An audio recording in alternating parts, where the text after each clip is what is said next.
গল্প মেঘাচ্ছন্ন আকাশ। লেখায় মেহরাজ হোসেন রনি। আবির, শুনলে তো ডক্টর কি বলেছে? তুমি কোনোদিন বাবা হতে পারবে না। এখন তুমি আমাকে ডিভোর্স দেবে নাকি আমি তোমাকে দিব? নাদিয়ার কথাতে আমি বলার মতো কিছু পেলাম না। যতটুকু কষ্ট পেয়ে আমার অক্ষমতার কথা শুনে তার থেকেও বেশি কষ্ট হচ্ছে নাহিয়ার থেকে ডিভোর্সের কথা শুনে। আমার থেকে কোনো উত্তর না পেয়ে নাদিয়া আবার বলল, দেখো আবির, আমি তোমার জন্য মা ডাক শোনার থেকে বঞ্চিত হতে পারবো না। তাই তোমাকে ভালোভাবে বলছি, আমাকে ডিভোর্স দিয়ে দেও। আমি তোমার সাথে আর থাকতে চাই না। তুমি যেহেতু চাচ্ছ না আমার সাথে থাকতে, তাহলে তোমাকে জোর করে কোনো লাভ নেই। তুমি যখন বলবে তখনই ডিভোর্স দিয়ে দিব। নাদিয়া রুম থেকে চলে গেল। 4 দিন পরে নাদিয়া একটা পেপার এগিয়ে দিয়ে বলল, আমি ডিভোর্স পেপারে সাইন করে দিয়েছি। তোমার যখন মন চাইবে তখন সাইন করে বাসায় দিয়ে এসো। আমি আমার আব্বু বাসায় চলে যাচ্ছি। আমার উত্তরের অপেক্ষা না করে নাদিয়া ব্যাগপত্র নিয়ে চলে গেল। নিজেকে আজ অনেক একা লাগছে। গত 4 দিনের মধ্যে নাদিয়া একবারও আমার সাথে কথা বলেনি। কিন্তু আমাদের বিয়ের পর থেকে নাদিয়া আমার সাথে কথা না বলে থাকতে পারতো না। যদি বাসায় বসে অফিসের কাজ করতাম তখন আমার পাশে এসে আমার সাথে কথা বলতো। আর সেই নাদিয়াই আজ আমাকে ছেড়ে চলে গেল, তাও আবার একটা সন্তানের জন্য। 3 বছরের সংসার এক নিমিষেই শেষ করে দিয়ে চলে গেল। নাদিয়া চলে যাওয়ার 2 দিন পরে বাসায় ফুপি আসলো। কাছের বলতে শুধু এখন আমার এই ফুপি আছে। আমার ডিভোর্সের খবর পেয়ে ফুপি এসেছে। ফুপি একাই এসেছে। আমার ফুফাতো ভাই নেহাল আর্মিতে। না হলে নেহালও আসতো। কিরে আবির, তোর এই অবস্থা কেন? নিজের এই কি হাল করেছিস? আমি ঠিক আছি ফুপি। আসতে কোনো সমস্যা হয়নি তো? নাদিয়া তোর কথা একবারও ভাবলো না। তোকে একা রেখে কিভাবে চলে গেল? আমি ওকে চলে যেতে বলেছি। যে ওকে মা ডাকার সুখ দিতে পারবে না, তার সাথে থেকেই বা কি করবে? তাই বলে কি ডিভোর্স দিয়ে দিতে হবে নাকি? আর যাদের বাচ্চা হয় না তারাও কি সবাই এইভাবে ডিভোর্স দিয়ে আলাদা হয়ে গেছে? আচ্ছা, আমি একবার নাদিয়ার সাথে কথা বলে দেখি। না ফুপি, কথা বলে কোনো লাভ হবে না। আমি ডিভোর্স পেপারে সাইন করে ওদের বাসায় পাঠিয়ে দিয়েছি। তুই নাদিয়াকে ডিভোর্স দেওয়ার আগে একবারও আমার সাথে এই নিয়ে কথা বলার প্রয়োজন মনে করলি না? তেমন কিছু না ফুপি। আসলে ওকে ওর ইচ্ছে মতো চলতে দিয়েছি। নিজের জন্য ওকে কেন মা হওয়া থেকে বঞ্চিত করব? তো এখন কি করবি সেটা ভেবেছিস? না, এখন তেমন কিছুই ভাবিনি। এদিকে আমার জীবনের কিছু ঘটেছে আর অন্যদিকে আরুর জীবনে কিছু ঘটেছিল। আরো এইভাবে আর কতদিন একা থাকবি? তোর কথা না হয় নাই ভাবলি, কিন্তু অনুর কথা তো একবার ভাব। অনু তো এখনো ছোট। কিছুদিন পরে যখন বড় হবে তখন কিভাবে থাকবি? আম্মু, তুমি তো সবই জানো, তারপরেও কেন এইসব নিয়ে কথা বলছো? তোমার এইখানে যদি আমাদের থাকা নিয়ে কোনো সমস্যা হয় তাহলে বলে দেও, আমি আমার মেয়েকে নিয়ে চলে যাব। দেখ আরো, আমি তোদের থাকা নিয়ে কিছু বলছি না। আমি বলছি অনুর ভবিষ্যৎ নিয়ে। তুই কি সারা জীবন একা ওকে দেখে রাখতে পারবি? আমি এখন এইসব নিয়ে কিছু বলতে চাচ্ছি না। আমাকে কিছুদিন ভাবতে দেও। যাই করিস অনুর কথা ভেবেই করিস। এর বেশি কিছু বলার নেই আমার। আরুর মা চলে গেল। আরু ভাবছে, আমার সাথেই এটা কেন হলো? আমি কি অনেক বেশি কিছু আশা করেছিলাম ওনার থেকে? আর আমার মেয়েটাও তো এখনো ছোট। ওর কথাও একবার ভাবলো না। এইসব ভেবে আরু কাছে তার মেয়েকে জড়িয়ে ধরে। অনু ঘুমাচ্ছিল। আরুর কান্নাতে অনু ঘুম থেকে উঠে বলে, আম্মু, এই আম্মু, তুমি কাঁদছো কেন? না মা, কিছু হয়নি। দেখো আমি কাঁদছি না। তাহলে আম্মু, তোমার চোখে পানি কেন? আরো কিছু না বলে মেয়েকে বুকে জড়িয়ে নিল। ডিভোর্সের মাস 2 পর আমার ফ্রেন্ড রনি বিদেশ থেকে দেশে ফিরল। রনি ওর বাসায় না গিয়ে সরাসরি আমার বাসায় আসলো। আবির, তুই আমাকে এইসব আগে বললি না কেন? কিরে, তুই কবে আসবি? তুই কথা ঘুরাস না আবির। আমাকে বললি না কেন তুই? তোকে বলে কি হতো? নাদিয়ার চলে যাওয়া আটকাতে পারবি? পারতি না। আমার অক্ষমতার জন্য ও আমাকে ছেড়ে চলে গেছে, এতে তো ওর কোনো দোষ নেই। তাই বলে কি ডিভোর্স দিয়ে দিতে হবে? আচ্ছা, এই সব কথা এখন বাদ দে তো। লিজা কেমন আছে? লিজা ভালো আছে। তোকে যেতে বলেছে বাসায়। হুম, যাব। লিজার ডেলিভারির ডেট কবে? এই মাসের শেষের দিকে। দেখতে দেখতে 1.5 বছর পার হয়ে গেল। এখন বাসায় আমি একা থাকি। অফিসের কাজ নিয়ে সারাটা দিন কেটে যায়। ফুপি বলছে নেহালকে নিয়ে এখানে আসবে। ওর নাকি এখন ছুটি চলছে। নেহালের সাথেও অনেক দিন হলো দেখা হয় না। এদিকে নেহাল ওর আম্মুকে বলছে, আমরা কি এখনই আবির ভাইয়ার বাসায় যাচ্ছি? না, আমরা আজ না পরশুদিন আবিরের বাসায় যাব। তাহলে আম্মু আমরা এখন কোথায় যাচ্ছি? আমার বান্ধবীর বাসায়। আরো আপুদের বাসায় যাচ্ছি তাহলে। হ্যাঁ, ভালো হবে। অনেক দিন আপুর সাথে দেখা হয়নি। আরুদের বাসায় এসে প্রথমেই অনুর সাথে দেখা হয় নেহালের। নেহালকে দেখে অনু ভালো করে দেখে বলল, আমার মনে হচ্ছে আপনাকে কোথায় যেন দেখেছি। তা আপনি কে? অনুকে কোলে নিয়ে বলল, আমি তোমার মামা হই। নেহাল মামা? তাই নাকি? আম্মু এদিকে আসো জলদি। মামা এসেছে। মামনিকার কথা বলছো তুমি? ভিতর থেকে বলতে বলতে আসছে আরু। ড্রয়িং রুমে নেহাল আর নেহালের আম্মুকে দেখে আরু অনেক খুশি হলো। নেহাল আরুকে বলল, কেমন আছো আপু? আমি তো ভালোই আছি ভাই। তুই কেমন আছিস? আর আন্টি আপনি কেমন আছেন? নেহালের আম্মু বলল, আমি ভালো আছি রে মা। তোর আম্মু কোথায়? আম্মু তো একটু নিচে গেছে। এখনই চলে আসবে। কিছুক্ষণের মধ্যেই আরুর আম্মু বাসায় চলে আসলো। আরুর মা তার বান্ধবীকে দেখে খুশিতে জড়িয়ে ধরল। অনেকদিন পর দুই বান্ধবীর দেখা। ফোনে তো তাদের কথা হয় প্রায়, কিন্তু আজ তাদের দেখা হলো। দুপুরে লাঞ্চ শেষ করে নেহালের আম্মু আরুর আম্মুকে বলল, আচ্ছা তোর সাথে একটা কথা ছিল। হ্যাঁ বল না। এতে জিজ্ঞাসা করার কি আছে? তুই না একদিন বলেছিলি কোনো ভালো ছেলে থাকলে বলতে। হ্যাঁ। কেন, তোর কাছে নাকি কোনো ভালো ছেলে? সেটার জন্যই আজ এসেছি। তা ছেলে কেমন? আরুকে বিয়ে করতে রাজি হবে? আর অনুকে কি মানবে? ছেলে ভালো, কিন্তু একটা সমস্যার কারণে ডিভোর্স হয়ে গেছে। তাই তোর সাথে কথা বলতে এসেছি। আরে তাতে কি? আরুরও তো ডিভোর্স হয়েছে। কিন্তু আমার তো ভয় হয় অনুকে নিয়ে। যেই ছেলের সাথে বিয়ের কথা বলতে যাই সবাই আরুকে বিয়ে করতে রাজি হলেও অনুকে নিয়ে সমস্যা করে। এখন ওই ছেলে কি অনুকে মেনে নিবে? আমার তো মনে হয় মানবে। ওর খুব বাচ্চাদের পছন্দ। আর অনু যেমন মিষ্টি, ওকে দেখে আবির না করতে পারবে না। আবির আবার কে? আরে আমি যার কথা বলছি ওর নামে আবির। আমার ভাইয়ের ছেলে। ছেলেটা একা একা থাকে তো, তাই ওকে নিয়ে আমার টেনশন হয়। এখন তোর মতামত কি? আমার কোনো আপত্তি নেই। অনুকে যদি মেনে নিতে পারে তাহলে আমি খুশি। ওকে নিয়ে আমার সব থেকে বেশি ভয় হয়। কিন্তু এখন সমস্যা হলো আরু। কেন? আরু তো আর বিয়ে করতে যাচ্ছে না। গতবার যেই ছেলে এসেছে সে জানি কি বলেছে, তারপর থেকেই বিয়ের কথা বললে আরু রেগে যায়। আচ্ছা আমি একবার কথা বলে দেখি। দেখ রাজি হলে তো ভালোই। আরু রান্নাঘরে মেহমানদের জন্য নাস্তা বানাচ্ছিল, তখনই নেহালের আম্মু আরুর পাশে দাঁড়ালো। আন্টিকে পাশে দেখে আরু বলল, আন্টি আপনি রান্নাঘরে কেন? কিছু কি লাগবে? না মানে আরু মা, তোমার সাথে একটু কথা ছিল। হ্যাঁ বলেন আন্টি। এতে আবার বলার কি আছে? অনুর তো একটা ভবিষ্যৎ আছে তাই না? এখন তুমি যদি রাজি থাকো তাহলে আমি চাচ্ছি একজন তোমাকে দেখতে আসুক। আন্টি আপনি কি বলতে চাচ্ছেন সেটা আমি বুঝেছি, কিন্তু সবার ওই এক কথাই আমার মেয়েকে নিয়ে। আর আমি আমার মেয়েকে ছাড়া থাকতে পারবো না। অনুর কথা ভেবেই বলছি। আমার কারণে না হয় আর একবার ছেলে পক্ষের সামনে গেলে। আপনি এত করে যখন বলছেন তাহলে আমি না করব না। কিন্তু আন্টি বিয়ের বিষয়টা আমি রাজি হব কি হব না সেটাতে আপনারা জোর করতে পারবেন না।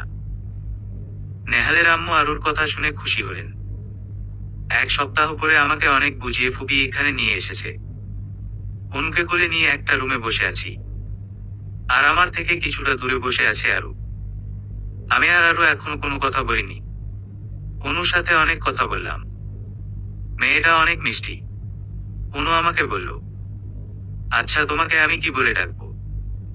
আঙ্কেল বলল নাকি অন্য কিছু বলে ডাকবো? আব্বু বলে ডাকবে। কিন্তু আমার তো আব্বু আছে। আমি কিছু বলতে যাব তার আগেই আরো বলল, মামনি তুমি এখন নানুর কাছে যাও। আমি ওনার সাথে একটু কথা বলল। আরুর কথা শুনে অনু আমাকে বলল, তুমি আম্মুর সাথে কথা শেষ করে আমার সাথে খেলতে আসবে, মনে থাকবে তো? আচ্ছা মামনি। অনু চলে যেতেই আরু বলল, আপনার ফ্যামিলি কি অনুকে মেনে নিবে? ফুবিকে আমার বিষয়ে আপনাকে কিছুই বলেনি, শুধু জানি আপনার ডিভোর্স হয়েছে, এতটুকুই। হ্যাঁ, আসলে আমার কাছের বলতে শুধু ফুপির পরিবার, ফুপি বাদে আর তেমন কেউ নেই। তাহলে আপনি কি একা থাকেন? হ্যাঁ। আপনার কি এই বিয়েতে কোনো আপত্তি আছে? কিছু না বলে আরু রুম থেকে চলে গেল।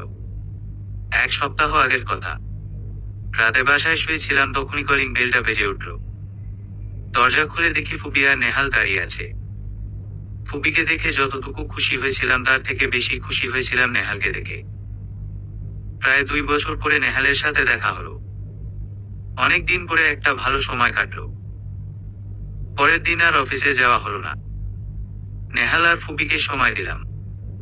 বিকালে ফুপি এসে বলল, আবির, তোর সাথে একটা কথা ছিল। হ্যাঁ বলো ফুপি। আমার একটা মেয়েকে পছন্দ হয়েছে, এখন তোর কি মতামত? এখানে আমার মতামতের কি আছে? নেহালের জন্য মেয়ে পছন্দ করবে সেটা তোমার আর নেহালের বিষয়। নেহাল পাশে বসে বলল, আবির ভাইয়া মেয়ে আবার জন্য না, তোমার জন্য পছন্দ করেছে। আর আরো আপু তো আমার থেকে অনেক বড়, তুমি অনুকে দেখলে আর না করতে পারবে না। নেহাল ফোন বের করে ভিডিও অন করে একটা ছোট মেয়েকে দেখালো। পরে নেহালের থেকে জানতে পারলাম মেয়েটার নাম অনু।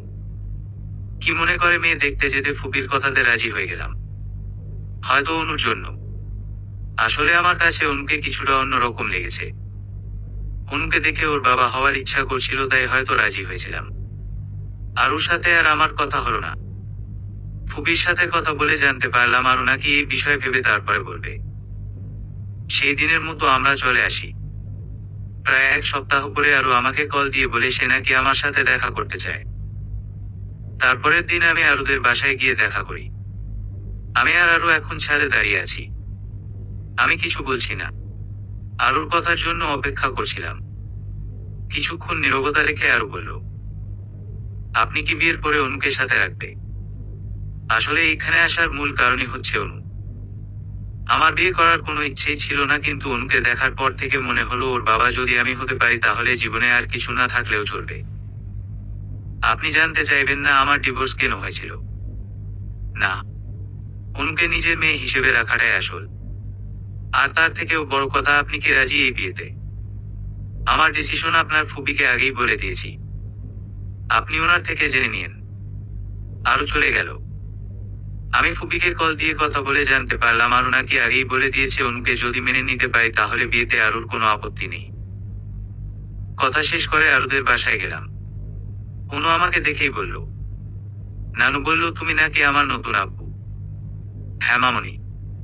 কেন, তোমার ভালো লাগেনি আমাকে? তোমাকে তো আমার অনেক ভালো লাগে, আর তুমি খুব ভালো। তাই নাকি? হুম।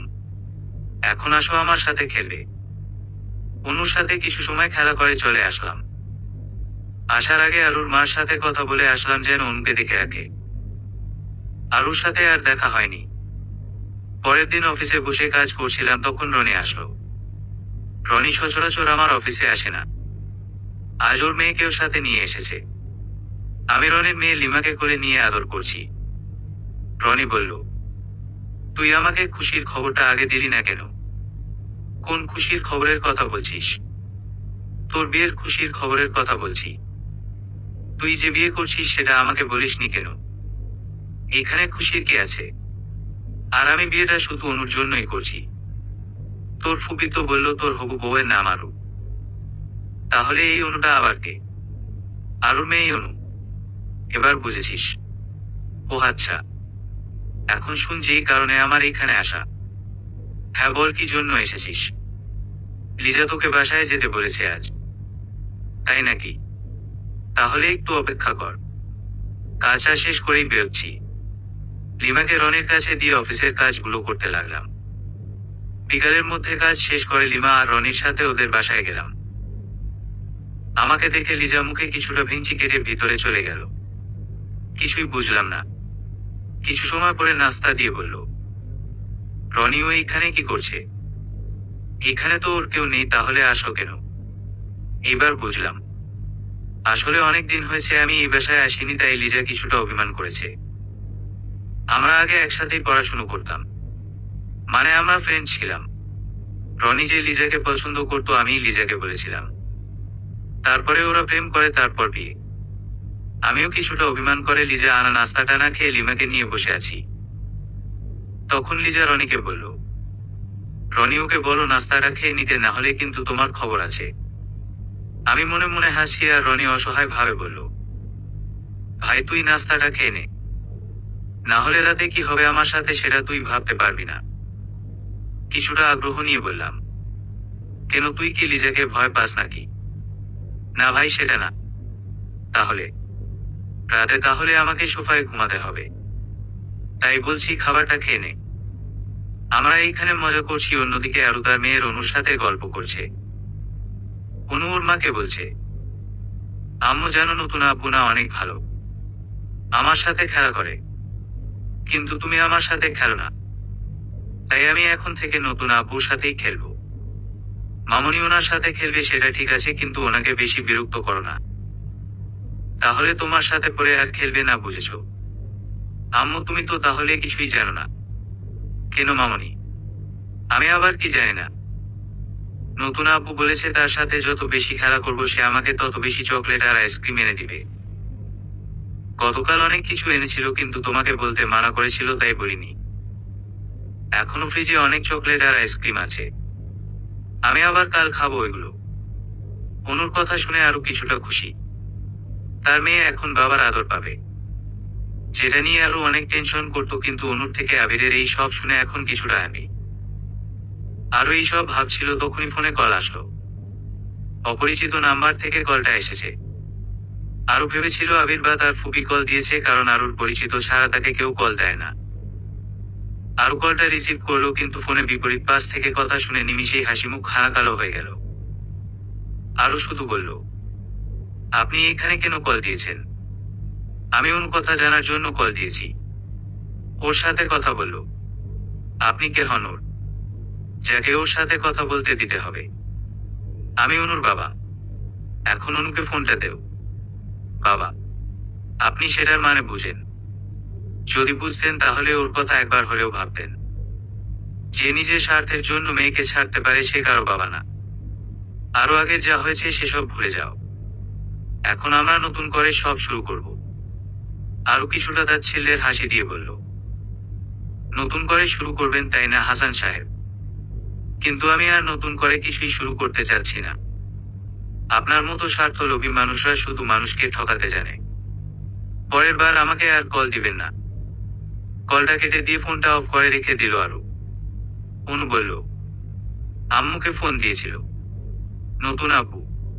না মামনি। অনু আর কিছু না বলে নিজের মতো খেলতে লাগলো।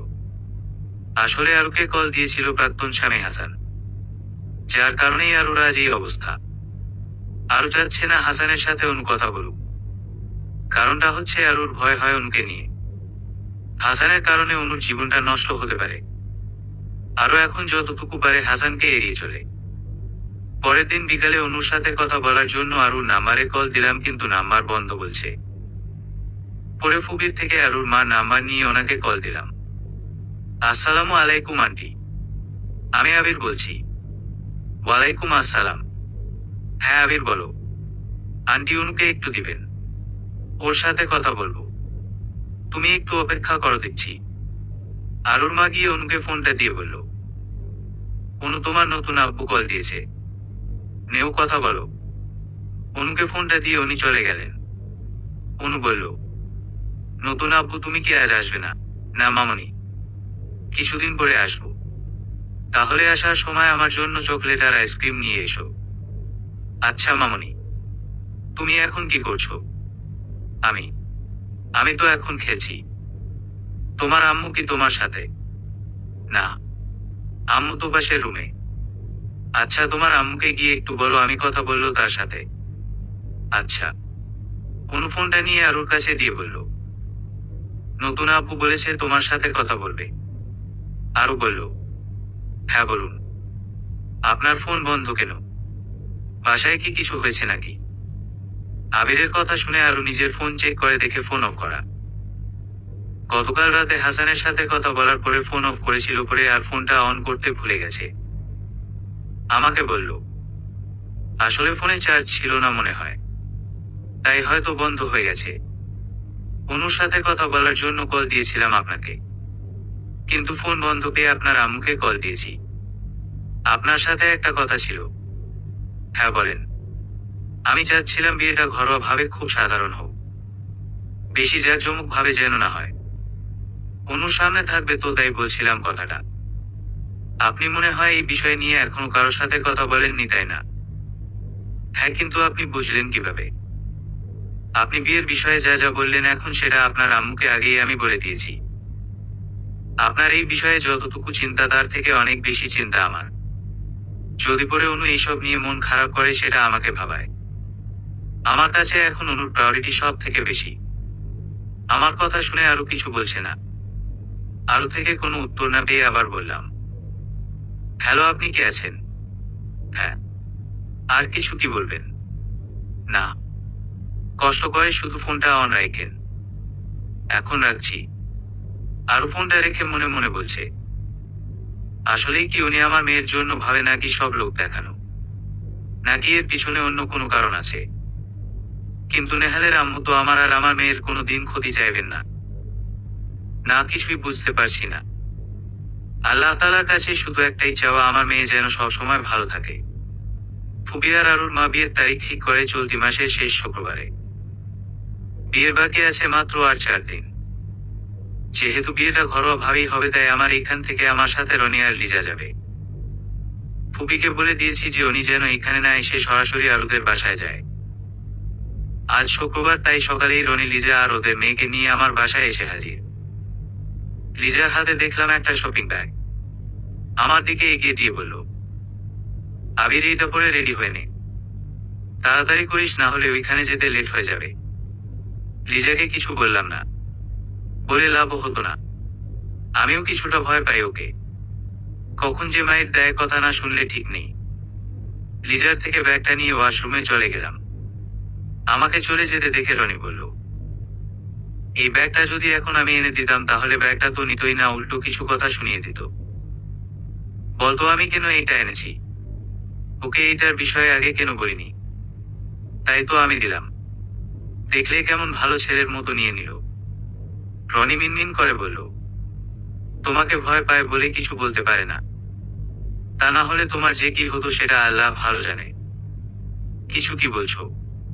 আরে না, আমি আবার কি বলবো, সেটাই ভালো। কিছুক্ষণ পরে আমি লিজার দেয়া পাঞ্জাবিটা পরে বের হয়ে আসলাম। আমাকে দেখে রনি বলল, বলেছিলাম না এটা আবিরের একদম পারফেক্ট হবে। পাশ থেকে লিজা বলল, তুমি বলেছিলে নাকি আমি? আবির তোর জন্য এইটা লিজা চয়েস করেছে। আমি বললাম, বুঝলাম। এখন কি বের হবি নাকি পরে? লিজা বলল, কিরে আবির, তোর তো মনে হয় আমাদের থেকেও বেশি তারা। তেমন কিছুই না, অনুকে আজ আমি বাসায় নিয়ে আসতে পারবো, বুঝেছিস? এবার চল। রনির গাড়ি নিয়ে বেরিয়ে পড়লাম। আমার গাড়িটা নিতে চেয়েছিলাম কিন্তু ওরা বলল লাগবে না, ওদেরটা দিয়ে নাকি যাবে। পরে আর জোর করলাম না। আর ওদের বাসায় আসতে আসতে প্রায় 1টা বেজে গেল। আজ প্রথম আরুর বাবাকে দেখলাম। এই বাসায় আজ নিয়ে মোট 5 বার এসেছি, কিন্তু এর আগে একবারও ওনার সাথে দেখা হয়নি।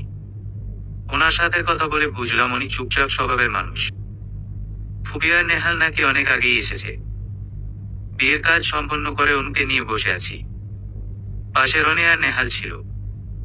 ওরা নিজেদের মধ্যে কথা বলছে আর বাকিরা ভিতরে রুমে। অনু বলল, আচ্ছা নতুন আব্বু, আমি আর আম্মুকে আজ তোমার সাথে তোমার বাসায় যাব। হ্যাঁ মামনি। কেন, তুমি কি যেতে চাও না নাকি?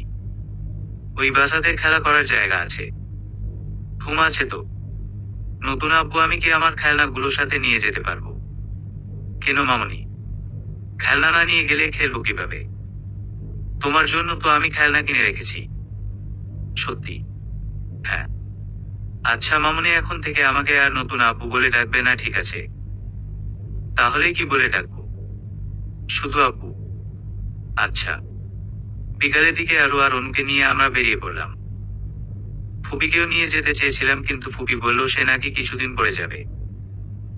আরুর সাথে এখনো কোনো কথা হয়নি। আসলে আমি এখন কিছুই বলতে চাচ্ছি না। আমাদের বাসায় পৌঁছাতে প্রায় 9টা বেজে গেল।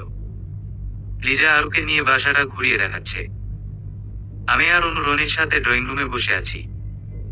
রাত হয়েছে অনেক, তাই রনি বলল, আবির বাসায় তো মনে হয় কিছু রান্না করা নেই। আমি কি বাইরে থেকে খাবার নিয়ে আসবো? আমিও তাই ভাবছি। তাহলে চল গিয়ে খাবারটা নিয়ে আসি। তোর যাওয়া লাগবে না, তুই অনুর সাথে থাক, আমি গিয়ে নিয়ে আসি। একটু তাড়াতাড়ি আসিস। রনি চলে গেল। অনু আর আমি বসে বসে কার্টুন দেখছি। লিজা আরুকে বাসার প্রায় সবকিছুই দেখিয়ে দিয়েছে। হঠাৎ আরু খেয়াল করলো একটা আটকানো। লিজাকে বলল, আপু এই রুমটা কার? আবির তো আমাকে এই রুমের বিষয়ে কিছু বলেনি। আচ্ছা, আমি আবিরকে জিজ্ঞাসা করি। লিজা ভিতরের রুম থেকে বলল, আবির এই রুমটা তালা দিয়ে রেখেছিস কেন? লিজা, ওইটা অনুর জন্য। এখন ওই রুমে কেউ যাস না, সকালে আমি অনুকে দেখাবো। আমার কথা শুনে অনু বলল, আব্বু ওই রুমে কে আছে? সেটা তো আজ বলবো না, তোমাকে সকালে ওই রুমে নিয়ে যাব। কিছু সময় পরে রনি সবার জন্য বিরিয়ানি নিয়ে আসলো। রাতে খাবার খেয়ে রনি আর লিজা লিমাকে নিয়ে ওদের বাসায় চলে গেল। অনু খাবার খেয়ে ড্রয়িং রুমেই ঘুমিয়ে গেছে। অনুকে কোলে নিয়ে রুমে গেলাম শুয়ে দিতে। আরো আগেই রুমে ছিল। অনু ঘুমিয়ে গেছে দেখে আরো বলল, আমার কাছে দিন, আমি অনুকে শুয়ে দিচ্ছি। আরো আমার কোল থেকে নিয়ে অনুকে খাটে শুয়ে দিল। আমার ফোন বাজছে। ভেবেছি বাসায় গিয়ে রনি হয়তো কল দিয়েছে, কিন্তু ফোন হাতে নিয়ে দেখে অন্য কেউ কল দিয়েছে। কলটা রিসিভ করতেই বিপরীত পাশ থেকে বলল, আপনি যেই মেয়েকে বিয়ে করেছেন তার বিষয়ে কি সব কিছু জানেন? মেয়েটার স্বভাব চরিত্র যে ভালো না সেটা কি খোঁজ নিয়েছেন? সেটা নিয়ে আপনাকে ভাবতে হবে না, আমার বিষয়ে আমি ঠিক বুঝে নিব। পরের বার থেকে আমাকে আর ফোন দিবেন না। কলটা কেটে পিছনে তাকিয়ে দেখি আরো আমার দিকে তাকিয়ে আছে। আমাকে বলল, এত রাতে আপনাকে কে কল দিয়েছে? মনে হয় আপনার প্রাক্তন স্বামী। কি বলেছে সেটা আপনার না শোনাই ভালো। অনেক রাত হয়েছে, এখন ঘুমিয়ে পড়ুন। আরো আর কথা বাড়ালো না। অনুর এক পাশে শুয়ে পড়ল। একটু পরে আমিও শুয়ে পড়লাম অনুর অন্য পাশে। সকালে ঘুম থেকে উঠে দেখি খাটে আমি আর অনু শুয়ে আছি, আরও নেই। ওয়াশরুমে গিয়ে দেখলাম সেখানেও নেই। এবার রুমের বাইরে এসে দেখি আরো রান্নাঘরে কিছু একটা করছে। আরুকে গিয়ে বললাম, আপনি এত সকালে রান্নাঘরে কি করছেন? আপনার আর অনুর জন্য নাস্তা বানাচ্ছিলাম। ফোনটা হাতে নিয়ে টাইম দেখলাম, 6টা 4 বাজে। আরুর দিকে ফোনটা ঘুরিয়ে বললাম, তাই বলে এত সকালে? আসলে নামাজ পড়ে আর ঘুম আসছিল না, তাই ভাবলাম সবার জন্য নাস্তাটা বানিয়ে ফেলি। পরের দিন থেকে আর সকালে উঠে নাস্তা বানানোর দরকার নেই। আমি খাবার অর্ডার করে দিব, বাসায় এসে খাবার দিয়ে যাবে। আপনি সব সময় বাইরের খাবার খান নাকি? কেন, বাইরের খাবার খেলে সমস্যা কি? আগে আপনি একা ছিলেন তাই সমস্যা ছিল না, কিন্তু এখন তো অন্য আছে। আর বাইরের খাবার কি ভালো হয়? এখন থেকে আর বাইরের খাবার বাসায় আনবেন না। আপনি শুধু বাজার করে নিয়ে আসেন, বাকি সব আমি ম্যানেজ করে নিব। আপনার যা ভালো মনে হয় করেন। আরো কিছু বলল না। আমি রুমে এসে ফ্রেশ হয়ে নিলাম। বাজারে গিয়ে হালকা কিছু কিনে নিয়ে বাসায় চলে আসলাম। রান্নাঘরে বাজারগুলো রেখে রুমে এসে দেখি অনু ঘুম থেকে উঠে গেছে। আমাকে দেখে বলল, শুভ সকাল আব্বু। শুভ সকাল মামনি। এখন তাড়াতাড়ি করে ফ্রেশ হয়ে আসো, তোমাকে এক জায়গায় নিয়ে যাব। আচ্ছা। অনু ফ্রেশ হয়ে এসে বলল, আব্বু এখন কোথায় যাবে? এসো আমার সাথে। অনুকে নিয়ে তালা বন্ধ করা রুমের সামনে গেলাম। অনুকে চাবি দিয়ে বললাম, তুমি না বলছিলে তোমার খেলার জন্য জায়গা আর খেলনা লাগবে? দেখো তো ভিতরে যা আছে তাতে কি হবে তোমার? অনু হয়তো আমার কথা কিছুই বুঝেনি। চাবি দিয়ে তালা খুলে ভিতরে গেল। একটু পরেই অনু বলল, আম্মু আম্মু এখানে আসো, দেখে যাও এখানে কি কি আছে। আম্মু। অনু ডাকে আরো কিছুটা চমকে গেল। তাড়াতাড়ি রুমে এসে বলল, কি হয়েছে মামুনি, তুমি এইভাবে ডাকছো কেন? দেখো আমার জন্য আব্বু কত খেলনা এনেছে। আরো খেয়াল করে দেখলো পুরো রুমে খেলনা দিয়ে সাজানো। ছোট বড় অনেক খেলনাই এখানে আছে। আরো ভাবছে, এটা কি রুম নাকি কোনো খেলার শপ? খেলনার দোকানেও তো মনে হয় এত খেলনা হবে না এখানে যা আছে। আরো এইসব ভাবছে তখন আমি বললাম, রুমে মনে হয় আপনার ফোনটা বাজছে। কেউ হয়তো কল দিয়েছে। আমার কথাতে আরো ভাবনার থেকে বেরিয়ে এলো। কিছু না বলে রুমে চলে গেল। দিয়ে দেখে আরুর ফোনে রিং হচ্ছে। ফোনটা হাতে নিবে তার আগেই কলটা কেটে গেল। কল চেক করে দেখে আরুর মা কল দিয়েছিল। আরু ওর মাকে কল দিবে তার আগেই আরুর মা আবার কল দিল। আরু কলটা রিসিভ করে বলল, হ্যাঁ আম্মু বলো। কই ছিলি আরু? কল ধরলি না কেন? আম্মু পাশের রুমে গিয়েছিলাম একটু। তুই কেমন আছিস মা? আম্মু আমি ভালো আছি। আব্বু কই? সকালের নাস্তা করেছো? তোর আব্বু রেডি হচ্ছে অফিসের জন্য। তোর আব্বু রেডি হওয়া শেষ হলে একসাথেই নাস্তা করব। অনু কোথায়? পাশের রুমে খেলছে। জানো আম্মু, উনি অনুর জন্য একটা রুমে খেলনা দিয়ে সাজিয়ে দিয়েছে। ওই রুমেই আছে অনু। আবির ছেলেটা অনেক ভালো। না হলে নিজের সন্তান না হওয়ার সত্ত্বেও অনুকে নিজের সন্তানের মতো আদর করে। তুই ছেলেটাকে কখনো কষ্ট দিস না। ওর সাথে মানিয়ে চলিস, ঠিক আছে? আচ্ছা আম্মু, তোমার সাথে আবার পরে কথা হবে। এখন ওনাদের নাস্তাটা দিয়ে আসি। অনেক দেরি হয়ে গেছে। আচ্ছা যা তাহলে। অনুকে বলিস নানু কল দিয়েছিল। ভালো থাকিস মা। তুমিও ভালো থেকে আম্মু। আব্বুর খেয়াল রেখো। রাখছি এখন। ফোনটা রেখে রান্নাঘরে চলে গেল আরু। ওদের তিনজনের নাস্তা বানিয়ে টেবিলে রেখে অনুকে ডাক দিয়ে আসতে বলল। আমি অনুকে নিয়ে টেবিলে বসলাম।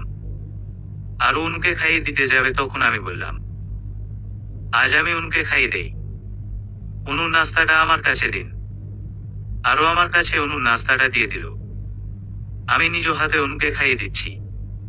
নাস্তা শেষ করে অনু আবার খেলতে চলে গেল। নাস্তা করার মাঝে আরো হঠাৎ করেই বলল, আপনার প্রথম স্ত্রী আপনাকে ডিভোর্স কেন দিয়েছিল? আরুর এমন কথা শুনে পুরানো কথা মনে পড়ে গেল। কয়েক বছরে যতটুকু ভুলে গিয়েছিলাম সেটা আজ আবার আরো মনে করিয়ে দিল। নাস্তা না করেই রুমে চলে আসলাম। বারান্দায় দাঁড়িয়ে আছি। আমার থেকে কিছুটা দূরে দাঁড়িয়ে আছে আরু। কিছু সময় আগে আমি যখন নাস্তা না করে রুমে চলে আসি তখন আমার সাথে আরু চলে আসে। আমাকে এসে বলে, আসলে আমি জানতাম না আপনাদের মধ্যে কি হয়েছিল, তাই জানতে চেয়েছি। আপনি যেভাবে অনুকে আগলে রাখেন সেইভাবে অনুর আসল বাবাও আগলে রাখেনি। আপনি তো সব দিক দিয়েই ভালো, তাহলে আপনাদের মধ্যে ডিভোর্স হলো কেন? আমাকে কি সেটা বলা যাবে? মনে হলো আরুকে এই বিষয়গুলো আগেই বলে দেওয়া উচিত ছিল। তারপরে আমার আর নাদিয়ার বিয়ের প্রথম থেকে ডিভোর্স পর্যন্ত সব বললাম। আরো এর মধ্যে একবারও কোনো কথা বলেনি। শুধু নীরব দর্শকের মতো শুনেছে। এখন দুইজনের মধ্যে কিছুটা নীরবতা। নীরবতা শেষ করে আরো আমার দুই হাত নিজের হাতে নিয়ে বলল, আমি যদি আপনার স্ত্রী হিসেবে আপনার থেকে কিছু আবদার করি সেটা কি দিবেন আমাকে? আরুর চোখে পানি। আজ ওকে দেখে অনেক মায়াবী লাগছে। কিছু না ভেবেই বলে ফেললাম, হ্যাঁ আমি আপনার আবদারটা রাখবো। কথা দিন অনুকে কোনোদিন অবহেলা করবেন না। সবসময় নিজের মেয়ের মতো কাছে রাখবেন। আপনি হয়তো ভুলে গেছেন অনু এখন আপনার একার মেয়ে না, আমারও মেয়ে। আরো কান্না মিশ্রিতভাবে হেসে বলল, ভুল হয়ে গেছে। আর কোনোদিন এই কথা বলল না। দুইজনের মধ্যে নীরবতা। জানি না কতক্ষণ এইভাবে ছিলাম। আম্মু, তুমি এইভাবে আব্বুকে জড়িয়ে ধরে রেখেছো কেন? হঠাৎ করে অনুর কথায় আমরা চমকে গেলাম। খেয়াল করে দেখলাম আসলেই আরো আমার বুকে মাথা রেখে জড়িয়ে ধরে আছে। আমি যে আরুকে জড়িয়ে ধরিনি এমনটাও না। আসলে দুজনে দুজনকে জড়িয়ে ধরেছিলাম। কিন্তু কখন যে আমরা এতটা কাছে এসেছি ঠিক জানা নেই। আরো হয়তো কিছুটা লজ্জা পেয়েছে, তাই অন্যদিকে মুখ করে তাকিয়ে আছে। সেই দিনের পর থেকে আমাদের মধ্যে দূরত্বটা অনেকটা কমে গেছে। আরো আর আমি এখন বাকি স্বামী স্ত্রীর মতো স্বাভাবিক। কখন যে আমরা একে অন্যের কাছে চলে এসেছিলাম ঠিক জানি না। সবকিছু ঠিক থাকলেও আমাদের মধ্যে কোনোদিন সমস্যা সৃষ্টি হবে সেটা আমরা ভাবিনি। কয়েক মাস পরের কথা, অফিসের কাজ শেষ করে বাসায় এসে বেল বাজাতেই আরো দরজা খুলে দিল। ওকে দেখে আজ খুশি খুশি মনে হচ্ছে। তাই বললাম, তা আজ খুশির কারণটা কি ম্যাডাম? আপু বলেছে আগামীকাল তাদের বাসায় যেতে। কে? লিজা। হ্যাঁ। হঠাৎ বাসায় যেতে বললো কেন? আগামীকাল নাকি লিমা মামুনির জন্মদিন, তাই যেতে বলেছে। ওহ শিট, আমি ভুলেই গিয়েছিলাম। আমার বিষয়ে কিছু বলেছে? না, শুধু বলেছে আগামীকাল আমাদেরকে ওনাদের বাসায় যেতে। পরের দিন আর অফিসে গেলাম না। ম্যানেজারকে কল দিয়ে বলে দিলাম আজ অফিস দেখাশোনা করতে। আমি রেডি হয়ে বসে আছি, কিন্তু মা আর মেয়ের এখনো রুম থেকে বের হওয়ার কোনো নামই নেই। ড্রয়িং রুম থেকে বললাম, আর কতক্ষণ লাগবে তোমাদের? আপনি আর 5 মিনিট অপেক্ষা করুন। আমাদের হয়ে গেছে। 5 মিনিট পার হয়ে 10 মিনিট হয়ে গেছে, কিন্তু আর অনুর বের হওয়ার নামই নেই। কিছু সময় পরে মা মেয়ে বের হয়ে আসলো। অনু বলল, আব্বু আম্মুর কারণে আমার দেরি হয়েছে। অনু কি বলছে আমার সেই দিকে কোনো খেয়ালই নেই। আমি তো আরুর দিকে এক ধ্যানে তাকিয়ে আছি। নীল শাড়ি, তার সাথে চোখে কাজল। বলার মতো কিছু পাচ্ছি না। অনু এসে ধাক্কা দিয়ে বলল, আব্বু তুমি সেই কখন থেকে আম্মুর দিকে তাকিয়ে আছো? আমরা কি লিমাদের বাসায় যাব না? অনুর কথায় ধ্যান থেকে বেরিয়ে আসলাম। অনুকে বললাম, মামুনি আমার ফোনটা রুমে রেখে এসেছি, একটু নিয়ে আসো তো। অনু রুমের ভিতরে গেল। আরো বলল, আপনার ফোন তো আপনার কাছে আছে, তাহলে ওকে রুম থেকে ফোন আনতে বললেন কেন? তোমাকে আজ অনেক সুন্দর লাগছে। মন চাচ্ছে আজ একবার বাসর করি। সেই বৃষ্টির দিনে কি করেছিলেন সেটা কি ভুলে গেছেন? আমার তো আজ আবার সেটা করতে মন চাচ্ছে। আজ আর সেই সব কিছু হচ্ছে না। এখন তাড়াতাড়ি বের হন, লিজা আপুদের বাসায় যেতে হবে। লিমাকে ডাক দিয়ে আমরা বেরিয়ে পড়লাম। শপিং মল থেকে লিমার জন্য একটা গিফট নিয়ে গেলাম। লিজাদের বাসায় গিয়ে দেখি আমার অনেক পরিচিত মানুষ এখানে আছে। বেশিরভাগই আমাদের ফ্রেন্ড ছিল। সবার সাথে অনেক দিন পরে কথা বলে ভালো লাগলো। প্রায় সন্ধ্যা হয়ে এসেছে। আর কিছু সময় পরে লিমার জন্মদিনের অনুষ্ঠান শুরু হবে। হঠাৎ ভিতরের রুম থেকে কিছুটা চেঁচামেচির শব্দ আসলো। গিয়ে দেখি আরো নিচে পড়ে আছে। অনু এসে বলছে, আব্বু দেখো না আম্মুর কি হয়েছে, হঠাৎ করেই পড়ে গেছে। এর মধ্যে লিজা আর একটা মেয়ে এসে আরুকে তুলে নিয়ে রুমে গেল। লিজা রনিকে বলল, তুমি একটু তানুকে ডেকে নিয়ে এসে তো। কিছুক্ষণের মধ্যে রনি একটা মেয়েকে নিয়ে আসলো। দেখে মনে হচ্ছে কোনো ডক্টর হবে। তানু মেয়েটি আরুকে চেক করে বলল, লিজা মিষ্টি নিয়ে আসো, বাসায় নতুন মেহমান আসছে। মেয়েটার কথা শুনে আমি অনেকটা চমকে গেলাম। এটা কিভাবে সম্ভব? আরু কিভাবে মা হলো? আমি তো কোনোদিন বাবা হতে পারবো না। তাহলে কি? না না, আরো এমন মেয়ে না। আমার অবস্থা বুঝতে পেরে লিজা তানুকে বলল, তানু তুমি কি সিউর? আরে আমি 100% সিউর। বিশ্বাস না হলে আগামীকাল হাসপাতালে এসে পরীক্ষা করে নিয়ে যেও। লিজা আমাকে সাইডে নিয়ে এসে বলল, আবির আমারও মনে হচ্ছে আরো প্রেগন্যান্ট। কিন্তু এটা কিভাবে সম্ভব লিজা?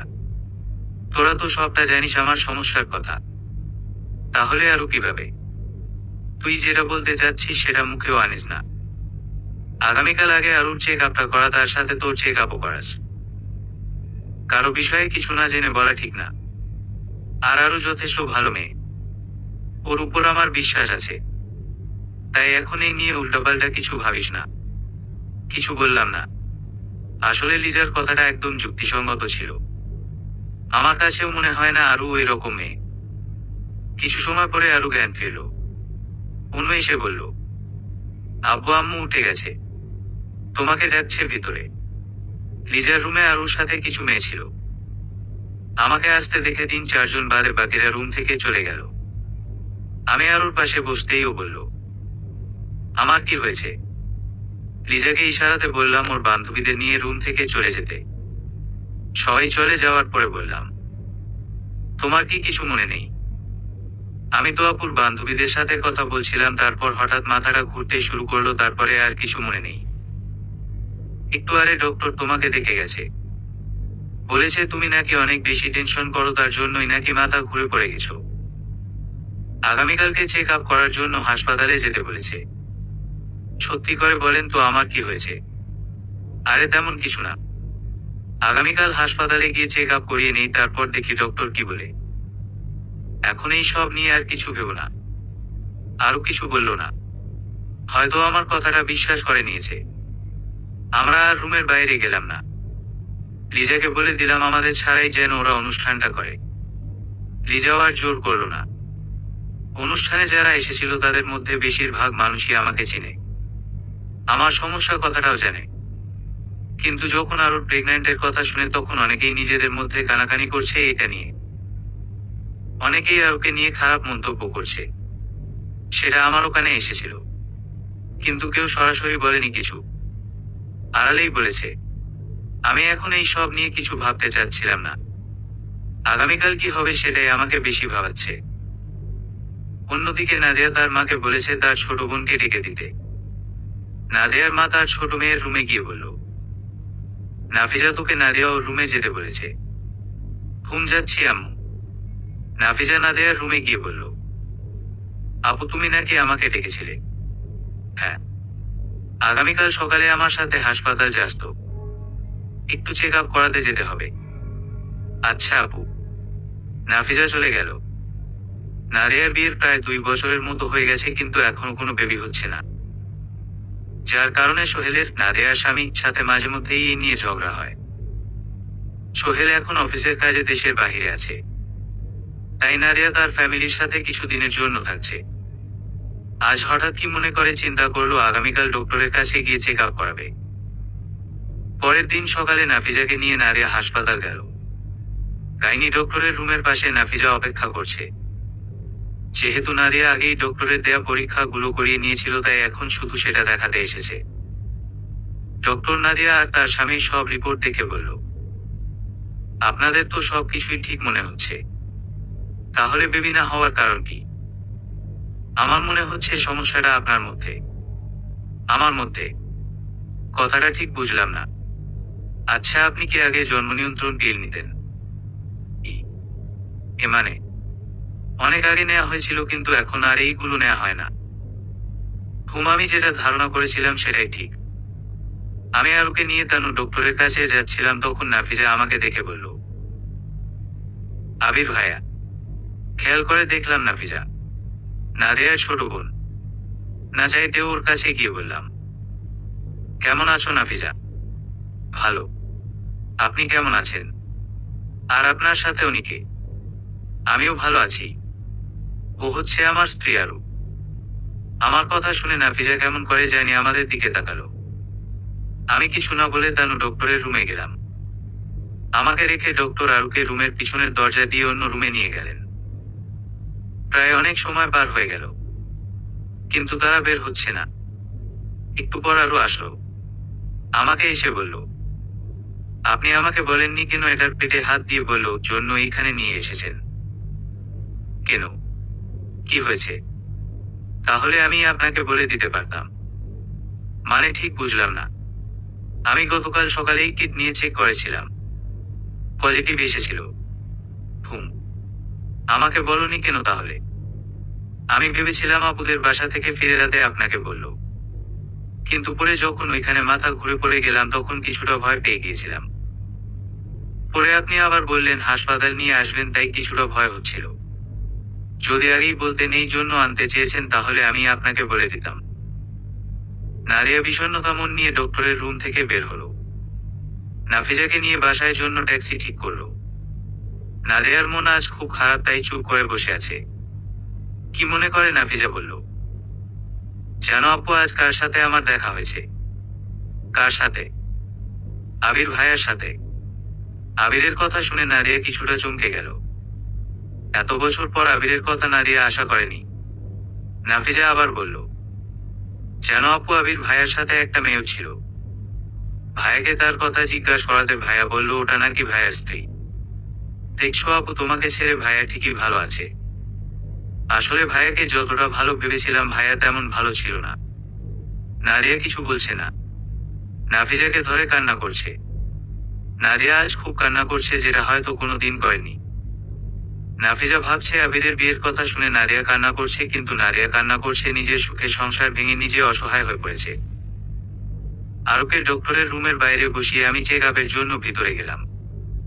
প্রায় 1 ঘন্টার মধ্যে সব পরীক্ষা করিয়ে আরুকে নিয়ে লিজাদের বাসায় চলে গেলাম। অনুকে লিজার কাছে রেখে এসেছিলাম। হাসপাতাল থেকে আসার সময় আরু কয়েকবার জিজ্ঞাসা করেছিল আমি কেন চেক আপ করেছি, কিন্তু আমি কিছুই বলিনি। পরের দিন রিপোর্ট দিবে। আরো একদিন লিজাদের বাসায় থেকে গেলাম। লিজাদের বাসা থেকে হাসপাতালটা অনেক কাছে, তাই আর আমাদের বাসায় গেলাম না। নাফিজা নাদিয়ার কি হয়েছে? হাসপাতাল থেকে আসার পর থেকেই নাদিয়া রুমে বসে কাঁদছে। কিছু কি হয়েছে নাকি? নাফিজা তার আম্মুকে বলল, আম্মু আজ না আবির ভাইয়ার সাথে আমার দেখা হয়েছিল, তার সাথে তার স্ত্রীও ছিল। বাসায় আসার সময় আপুকে এটাই বলছিলাম, তারপর থেকেই আপু কান্না করছে। তোর আপু মনে হয় এখনো আবিরকে ভুলতে পারেনি। আমারও তাই মনে হচ্ছে। আমি নাদিয়ার সাথে একটু কথা বলে আসি। নাদিয়ার মা নাদিয়ার রুমে গেল। দেখলো নাদিয়ার জানালা পাশে মনমরা হয়ে দাঁড়িয়ে আছে।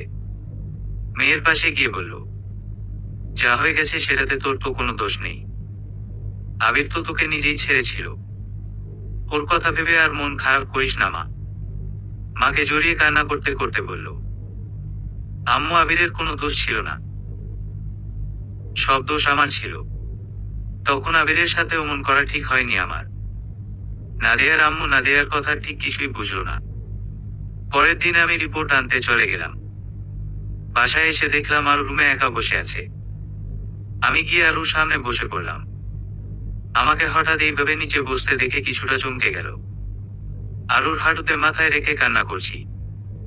আমার অবস্থা দেখে আরু বলল, আপনার কি হয়েছে? এইভাবে বাচ্চাদের মতো কান্না করছেন কেন? আমার ভুল হয়ে গেছে আরু। তোমাকে অবিশ্বাস করা আমার ভুল ছিল। প্লিজ আমাকে ক্ষমা করে দেও। আরে কি সব আবোলতাবোল বলছেন আপনি? আর আমার কাছ থেকে ক্ষমা চাচ্ছেন কেন? আমার মনে হয়েছিল তুমি আমাকে ধোঁকা দিয়েছো, তাই গতকাল আমি ডক্টরের কাছে গিয়েছিলাম নিজের পরীক্ষা করানোর জন্য। ভেবেছিলাম এই বেবিটা আমার না। আমার ধারণা ভুল ছিল আরু। আমাকে ক্ষমা করে দেও। আপনার ধারণা ছিল এটা আমাদের বেবি না। আমি এতদিন জানতাম আমি কোনোদিন বাবা হতে পারবো না, তাই ভেবেছিলাম তুমি কিভাবে প্রেগন্যান্ট হলে। গতকাল আমি নিজের চেক আপ করিয়েছি। আজ রিপোর্ট দিয়ে ডক্টর বলেছে আমার নাকি কোনো সমস্যাই ছিল না। আর তুমি বিশ্বাস করো আমি তোমাকে অবিশ্বাস করিনি। শুধু নিজের প্রতি নিজের বিশ্বাস ছিল না। আরো কিছু না বলে আমার সামনে থেকে চলে গেল। নাদিয়ার মা নাদিয়ার কথা কিছুই বুঝেনি, তাই নাফিজার কাছ থেকে এই বিষয়ে জানতে চাইল। নাফিজাও সঠিকভাবে কিছু বলতে পারল না।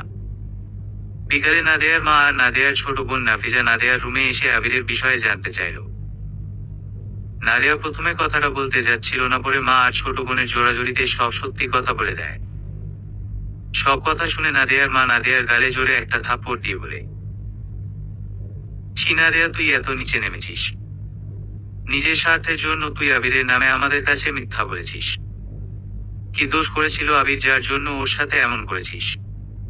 আম্মু, ওর কোনো দোষ নেই, সব দোষ আমার। আমি ওকে ভুল বুঝিয়ে ডিভোর্স নিয়েছিলাম। 3 দিন হলো আরু আমার সাথে কথা বলছে না। আরুর প্রেগন্যান্সির কথা শুনে আজ ফুপি আসছে। দুপুরের দিকে ফুপি আসলো। আরু তখন রুমেই ছিল। আমার সাথে কথা না বলে ফুপি আগে আরুর কাছে গেল। একটু পরে ফুপি এসে বলল, আবির, তোদের মধ্যে কি হয়েছে রে? তুই কি আরুকে কিছু বলেছিস? আসলে ফুপি, আমি একটা ভুল করে ফেলেছি। কি ভুল করেছিস? ফুপিকে সেই দিনের সব কথা বললাম। সব বলে ফুপির দিকে তাকিয়ে দেখি ফুপিও রেগে গেছে। রাগ করে রুমে চলে গেল। কেউ আমাকে বোঝার চেষ্টা করলো না। বাসায় এখন শুধু অনু আমার সাথে কথা বলে। আরো আর ফুপির সাথে ভয় কথা বলি না। যদি রাগ দেখিয়ে চলে যায়, সেই ভয় ওদের সাথে কিছু বলি না। অনুর সাথে খেলা করতে করতে রাত হয়ে গেল। আরো এসে অনুকে খেতে ডাকলো, কিন্তু আমাকে কিছুই বলল না। না বলার সত্ত্বেও সবার সাথে খেতে বসলাম।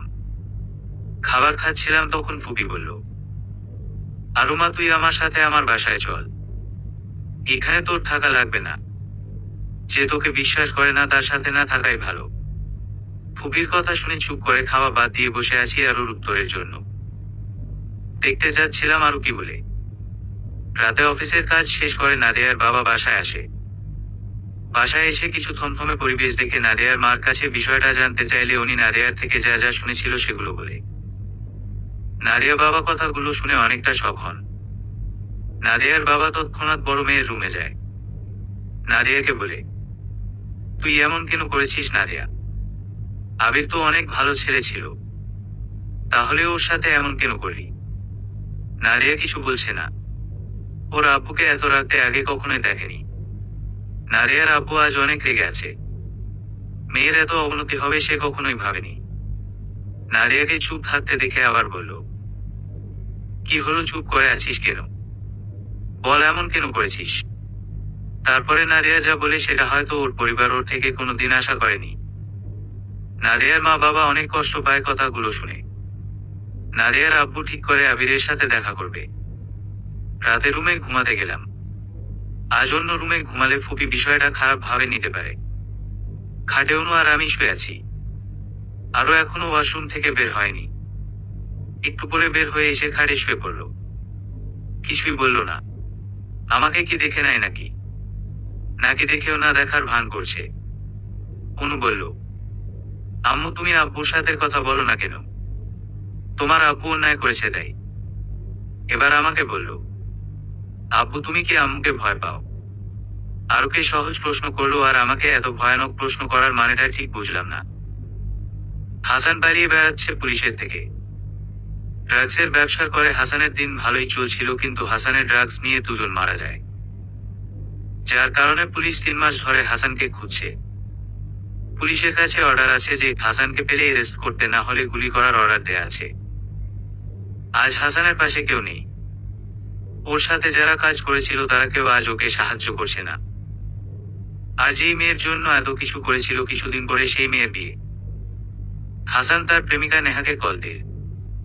রিং হচ্ছে কিন্তু রিসিভ করছে না। আরো কয়েকবার কল দেওয়ার পরে নেহা কলটা রিসিভ করে বলল, হ্যাঁ বলো, কি বলবে? নেহা তুমি আমার কলটা ধরছিলে না কেন? ব্যস্ত ছিলাম তাই ধরতে পারিনি। এখন বলো কি জন্য কল দিচ্ছিলে? শুনলাম তুমি নাকি বিয়ে করছো। হ্যাঁ তো। তুমি না আমাকে ভালোবাসতে? দেখো হাসান, আগে যা হয়েছিল সেগুলো ভুলে যাও। এখন তুমি তোমার মতো আর আমি আমার মতো। আমার লাইফে এখন অন্য কেউ আছে, তাই আমার সাথে আর যোগাযোগ করো না। কথাগুলো বলে নেহা ফোনটা বন্ধ করে দিল। হাসান ফোন ব্যাক করেছিল কিন্তু ফোন বন্ধ বলছে। হাসান আজ অনেকটা হতাশ হয়ে পড়েছে। হাসানের আজ আরো আর অনুর কথা খুব মনে পড়ছে। ফোন দিয়ে যে কথা বলবে সেটাও সম্ভব না, কারণ আরো ফোন নাম্বার চেঞ্জ করে ফেলেছে। নিজের সুখের জীবন শেষ করে এখন কষ্টের আর দুঃখের জীবন নিয়ে পালিয়ে বেড়াচ্ছে। নিজেকে আজ বড্ড একা মনে হচ্ছে। নাদিয়ার আব্বু আবিরের নাম্বারের কল দিচ্ছে কিন্তু সেটা বন্ধ বলছে। নাদিয়ার আব্বু নাদিয়া আর আবিরের বিয়ে হওয়ার পরে যে বাসায় থাকতো সেখানেই গিয়েছিল, কিন্তু দারোয়ানের থেকে জানতে পারলো তারা নাকি কয়েক মাস আগেই বাসা ছেড়ে দিয়ে চলে গেছে। নিজের রুমে বসে ভাবছিল কিভাবে আবিরের সাথে যোগাযোগ করবে, তখন তার ছোট মেয়ে নাফিজা এসে বলল, আব্বু আবির ভাইয়ার কোনো খোঁজ পেলে? না রে নাফিজা, আবিরের বাসায়ও গিয়েছিলাম, সেইখান থেকে নাকি চলে গেছে। এখন কিভাবে যে ওর সাথে যোগাযোগ করি সেটাই ভাবছি। আচ্ছা আব্বু, তুমি কি ভাইয়ার অফিসে গিয়েছিলে? হতে পারে ভাইয়া এখনো ওই অফিসেই আছে। ঘুম ভালো কথা মনে করেছিস। আমার মাথায় কথাটা একবারও আসেনি। আমি আগামীকাল সকালেই আবিরের অফিসে যাব। হ্যাঁ আব্বু, সেটাই ভালো হবে। আজ প্রায় 1 সপ্তাহ ধরে অফিসে যাচ্ছি না। আজও অফিসে যাব না, তাই নাস্তা করে অনুর সাথে ওর রুমে খেলতে লাগলাম। কিছু সময় পর ফুপি এসে বলল, কিরে আবির, তুই নাকি আজকাল অফিসে যাচ্ছিস না? কথাটা কি সত্যি? আমি কিছু বললো তার আগেই অনু বলল, হ্যাঁ নানো, আব্বু তো অনেকদিন অফিসে যাচ্ছে না, আমার সাথে খেলা করে। আবির, তোর কি হয়েছে রে? আসলে তেমন কিছু না ফুপি। আরুকে দেখাশোনার জন্য তো বাসায় কেউ নেই, তাই আমি বাসায় বসেই অফিসের কাজ করছি। আরুকে দেখার জন্য কেউ নেই মানে? আমি কি করতে এসেছি তাহলে? তুই কাল থেকে আবার অফিসে যাবি। আমি আমার বাসা থেকে রহিমাকে এইখানে নিয়ে আসবো। রান্নাবান্না রহিমা দেখে নিবে। তুই আগামীকাল থেকে আগের মতো অফিসে যাবি, বুঝেছিস? কিছু বললাম না ফুপিকে। ফুপি যেহেতু বলেছে তাহলে অফিসে যেতে হবে। অনুর রুম থেকে ফুপি আরুর রুমে গিয়ে আরুকে বলল, আরুমা, তুই যেমনটা বলতে বলেছিস আবিরকে বলে দিয়েছি। আগামীকাল থেকে আবার অফিসে যাবে। তুই আর এই নিয়ে টেনশন করিস না। ধন্যবাদ ফুপি। ফুপি চলে যেতেই আরু ভাবছে, উনি এমন কেন? আমাকে কি একটু বুঝে না নাকি? আমি যে ওনার স্ত্রী সেটা কি উনি ভুলে গেছেন? না, এইভাবে থাকলে চলবে না। কিছু একটা করতে হবে। সকালে নাদিয়ার আব্বু আবিরের অফিসে গেল। ম্যানেজার ওনাকে দেখে বলল, আপনার কি কিছু লাগবে স্যার? না মানে আমি একজনকে খুঁজছিলাম। কাকে? আবিরকে। এখানে তো অনেক আবির কাজ করে। আপনি কোন আবিরকে খুঁজছেন? আবির মাহমুদকে। আপনি স্যারকে কেন খুঁজছেন? আবির কি এখনো এখানে কাজ করে? স্যারের অফিসে স্যার কেন কাজ করতে যাবে? তা আপনি কেন ওনাকে খুঁজছিলেন? ওর সাথে একটু দরকার ছিল। আজ কি অফিসে এসেছে? না স্যার, কয়েকদিন ধরে বাসার থেকেই কাজ করছে। মনে হয় আগামীকাল আসবে। আবিরের বাসার ঠিকানাটা কি দেয়া যাবে? খুব দরকার ছিল। সরি স্যার, আমি স্যারের পার্সোনাল কোনো কিছু আপনাকে বলতে পারবো না। আচ্ছা, আমি তাহলে আবার আগামীকাল আসবো। আবিরের সাথে দেখা বা কথা হলে বললেন নাহিদ হোসেন তার সাথে দেখা করতে চেয়েছিল। আচ্ছা। সারাদিন বাসায় ছিলাম কিন্তু আর ওর সাথে কোনোভাবেই কথা বলা হলো না। রাতে দেখলাম অনু ফুপির কাছে ঘুমাতে গেছে। রুমে আরো একা, তাই ওর কাছে গিয়ে বললাম, আরো আমাকে প্লিজ ক্ষমা করে দেও। আমি আর কোনোদিন তোমাকে অবিশ্বাস করব না। এবারের মতো প্লিজ মাফ করে দেও। আপনি এমন কেন? আমাকে কি আপনি পর ভাবেন যে এমন করছেন? নিজের স্ত্রীর কিভাবে রাগ ভাঙাতে হয় সেটাও কি আপনি জানেন না? আর সেই দিন থেকে শুধু ক্ষমা চেয়েই যাচ্ছেন, একবারও তো বলেননি ভালোবাসি আরো আর এমন হবে না। আসলে আপনি আমাকে কোনোদিন ভালোই বাসেননি। তার মানে তুমি আমাকে ক্ষমা করে দিয়েছো। আপনি হাজারটা অন্যায় করালেও আপনাকে আমি ক্ষমা করে দিব, কিন্তু হ্যাঁ বলো আরু। আরো আমার গলা জড়িয়ে ধরে বলল, আমাকে অনেক ভালোবাসতে হবে। কোনোদিন ছেড়ে যেতে পারবেন না। যখন রাগ করবো তখন এসে রাগ ভাঙাতে হবে। পারবেন তো? আরুকে ওই অবস্থাতেই কোলে নিয়ে বললাম, এই কথাটা সেই দিন বললেই পারবে। তাহলে আমাকে এতদিন কষ্ট করে থাকতে হতো না। তাই হুম। আচ্ছা, তুমি কি এতদিন আমার উপর রেগেছিলে? না, আপনার প্রতি একটু অভিমান ছিল। আহারে আমার অভিমানী বউ। বেশি করলে কিন্তু এখন ফুপির কাছে গিয়ে ঘুমাবো। পরের দিন সকালে সবাই একসাথে নাস্তা করতে বসলাম। ফুপি বলল, তোদের মধ্যে যে সমস্যা ছিল সেটা কি সমাধান হয়েছে নাকি আরো কিছুদিন লাগবে?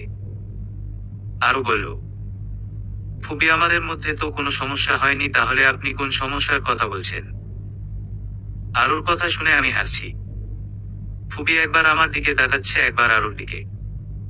ফুপি কিছুটা অভিমানী হয়ে বলল, এখন তো আমাকে আর তোদের লাগবে না। নিজেদের মধ্যে সব মিটে গেছে, তাই আমি এখন বড় হয়ে গেছি। আমার তো আর প্রয়োজন নেই। বুঝি বুঝি, সব বুঝি। আরু ফুপিকে পিছন থেকে জড়িয়ে ধরে বলল, অন্যের কথা বলতে পারি না ফুপি, কিন্তু আপনাকে আমার প্রয়োজন। আপনি ছিলেন বলেই তো ওনাকে পেয়েছি। আপনি সেই দিন যদি আমাকে বিয়ের কথা না বলতেন তাহলে হয়তো ওনাকে পেতাম না। ও এখন আবেরই সব। না, আপনি আছেন, কিন্তু সেটা সবার জন্য। আমাদের দেখাশোনার জন্য তো কাউকে চাই, তাই না? আরো এখানে এসে অনেক দুষ্টু হয়ে গেছে। অনু বলল, না না না, আম্মু দুষ্টু না, আপু দুষ্টু। সারাদিন শুধু আম্মুর পিছনে ঘুরে। আমার সাথে ঠিক মতো খেলা করে না। মেয়েরা আমারে ফাঁসিয়ে দিল। নাস্তা শেষ করে নাদিয়া আপু রেডি হচ্ছিল, তখন নাদিয়ার আম্মু বলল, তুমি কি এখন আবিরের অফিসে যাচ্ছ? হ্যাঁ, কেন? কিছু কি বলবে? না মানে, আমিও যাচ্ছিলাম ওর সাথে দেখা করতে। আমি না জেনে ওর সাথে যা অন্যায় করেছি সেটার জন্য ওর কাছে আমার ক্ষমা চাওয়া দরকার। তুমি তো একা না। আমরা সবাই ওর সাথে অন্যায় করেছি। নাদিয়ার কথা বিশ্বাস করে আবিরকে ভুল বুঝে কিনা কি ভেবেছিলাম। আগে আমি গিয়ে কথা বলি, তারপরে দেখি কি হয়। নাদিয়ার আম্মু আর কথা বাড়ালো না। নাদিয়া আব্বু যখন বাসায় থেকে বের হচ্ছিল তখন নাফিজা এসে বলল, আব্বু এখনই কি বের হচ্ছ? হ্যাঁ। কিছু কি বলবি? আসলে আব্বু বলছি সেও নাকি তোমার সাথে যাবে আবির ভাইয়ের সাথে দেখা করতে। নাদিয়া যাওয়ার কোনো দরকার নেই।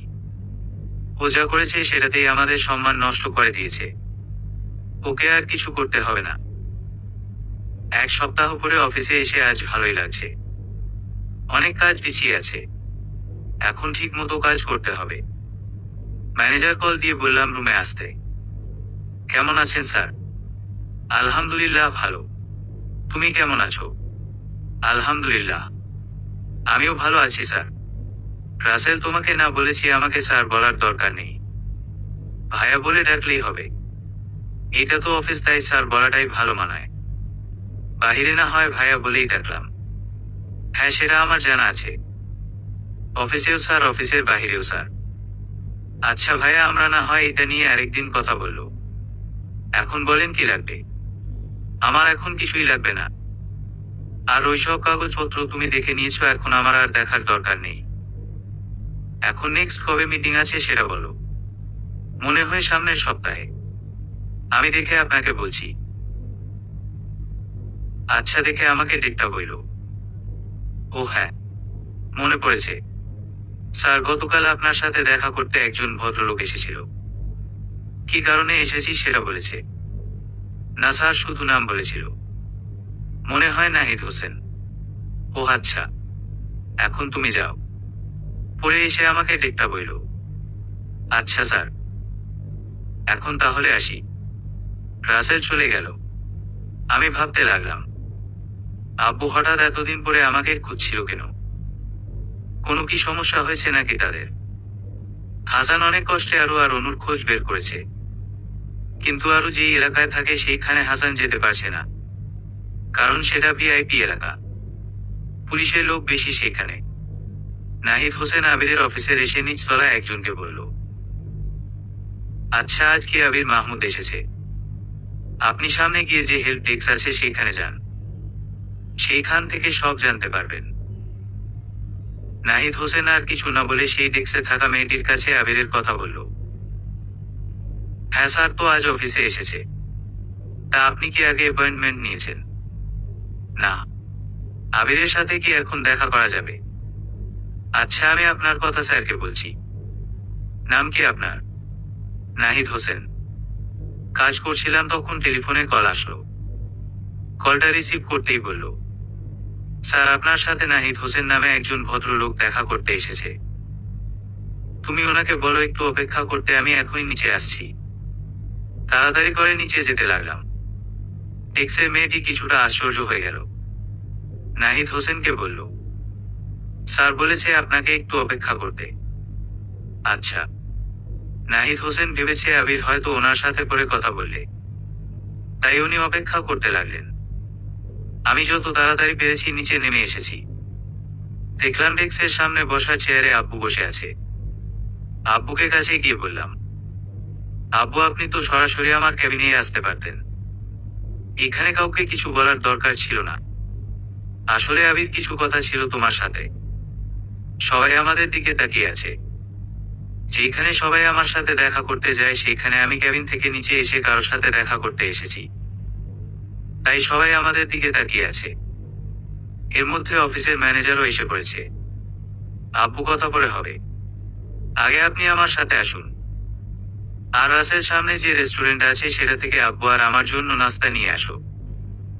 তাড়াতাড়ি যাও। আমার কথা শুনে রাসেল চলে গেল। আমি আব্বুকে নিয়ে আমার ক্যাবিনে গেলাম।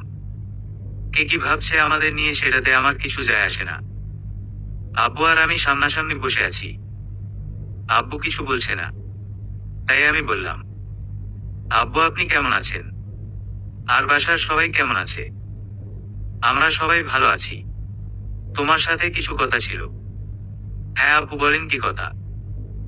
আসলে নাদিয়া তোমার সাথে যা করেছে সেটার জন্য আমি আর নাদিয়ার মা খুবই লজ্জিত। আব্বুর থেকে নাদিয়ার কথা শুনে কিছুটা চমকে গেলাম। আমার জীবনের কালো অধ্যায়টা ছিল এই নাদিয়া।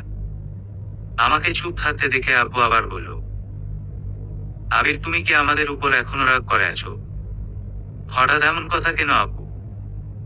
আসলে নাদিয়া চলে আসার পর তুমি আর কোনোদিন আমাদের সাথে যোগাযোগ করনি। আমরা জানতাম না নাদিয়া নিজের স্বার্থের জন্য এমন কিছু করবে। আব্বু, আগের সব কথা বাদ দিন। সময় কারোর জন্য থেমে থাকে না। নাদিয়ার জন্য আমার জীবন থেকে নেই, তাই এইসব কথার কোনো মানে হয় না। আসলে আবির স্যার, আসবো। হঠাৎ রাসেল আসলো। আব্বু কিছু বলতে গিয়েও বলল না। রাসেলকে বললাম, তোমাকে না বলেছি আমাকে স্যার বলে ডাকতে না? ভুলে গিয়েছিলাম। আব্বু হচ্ছে রাসেল।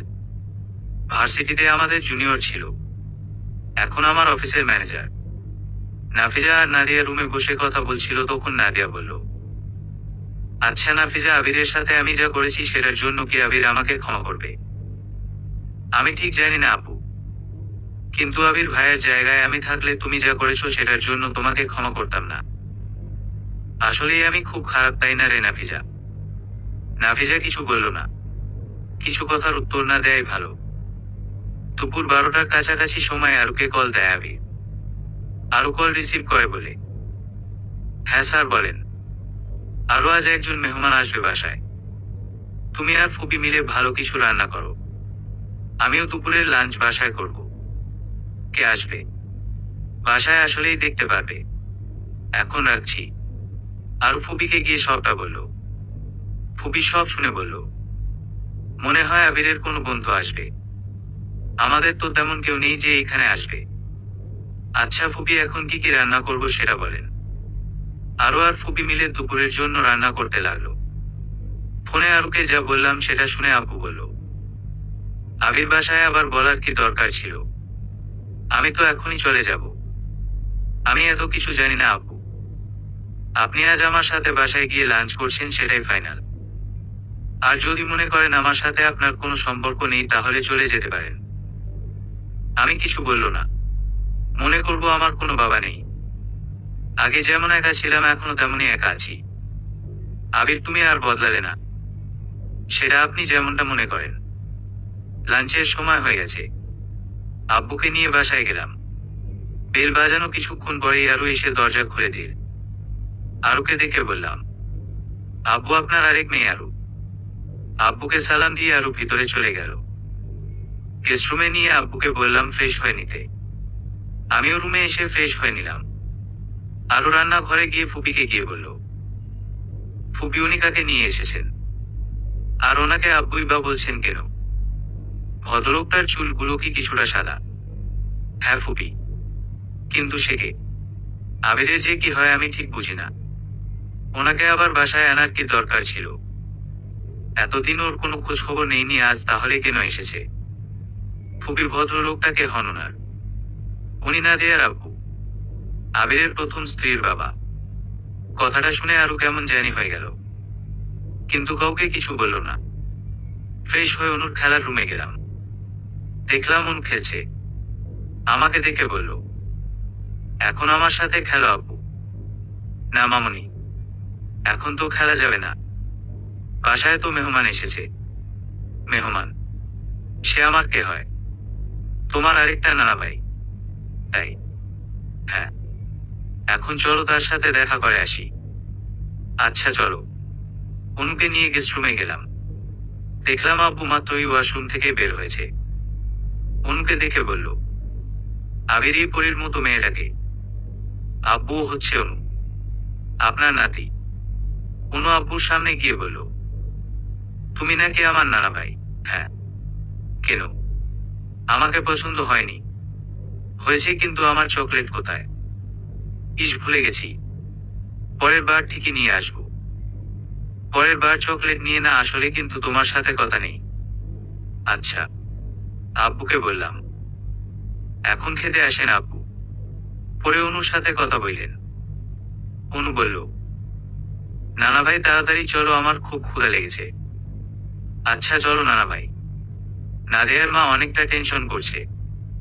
সেই সকালে নাদিয়া আব্বু বের হয়েছে, এখনো আসেনি বাসায়। তাই মেয়ের রুমে গিয়ে বলল, কিরে তোদের আব্বু এখনো বাসায় আসছে না কেন? নাফিজা বলল, আসলেই তো, আব্বু তো বলেছিল আবির ভাইয়ের সাথে দেখা করে চলে আসবে, এত সময় লাগার তো কথা না। এবার নাদিয়া বলল, আব্বুর আসতে দেরি হবে, তোমরা লাঞ্চ করে নিও, আব্বুর জন্য অপেক্ষা করো না। তোর আব্বু কোথায় সেটা কি তুই জানিস নাকি? আব্বু এখন আবিরের সাথে। আবির কি আব্বুকে লাঞ্চ না করিয়ে ছেড়ে দেবে? আমরা ওর সাথে যা করেছি তারপরেও কি আবির তোর আব্বুর সাথে ভালো ব্যবহার করবে? আবিরের সাথে তো আমি অন্যায় করেছি, তোমরা তো কিছু করনি। আর আবির তোমাদেরকে ওর মা বাবাই মনে করে। আমার মনে হয় না আবির আব্বুর সাথে খারাপ ব্যবহার করবে। তোর কারণেই ছেলেটাকে আমরা দূরে সরিয়ে দিয়েছিলাম, না হলে ওর মতো ছেলে পাওয়া ভাগ্যের বিষয়। নারিয়া চুপ করে থাকলো, কিছু আর বলল না। খাবার টেবিলে আমি আব্বু আর অনু খেতে বসলাম। ফুপি আর আরো এসে খাবারগুলো পরিবেশন করছে। ফুপিকে দেখে আব্বু বলল, আবা আপনিও আমাদের সাথে খেতে বসেন। না ভাই, আপনি খেয়ে নেন, আমি আরুর সাথে পরে খেয়ে নিব। আরুমা তুমিও আমাদের সাথে খেতে বসে পড়ো। আপনারা খেয়ে নেন, আমি পরে খেয়ে নিব। তখন আমি বললাম, আরো আব্বু যেহেতু বলছে তাহলে এখন বসো, আজ না হয় সবাই একসাথেই খেলাম। কেউ আর কিছু বলল না, সবাই একসাথে খেতে বসলাম। খাওয়া শেষ করে আব্বুকে বললাম, আব্বু আপনি এখন রুমে গিয়ে বিশ্রাম করুন, বিকালে নাস্তা করে তারপরে যাবেন। এতক্ষণ থাকা লাগবে না আবির, আমি একটু পরে চলে যাব। আমি আপনার কথা আজ শুনছি না, আমি যা বলছি তাই। এখন গিয়ে বিশ্রাম নেন, বাকি কথা বিকালে হবে। আব্বু আর কিছু বলল না, কারণ বললেও আমি শুনবো না সেটা উনি জানে।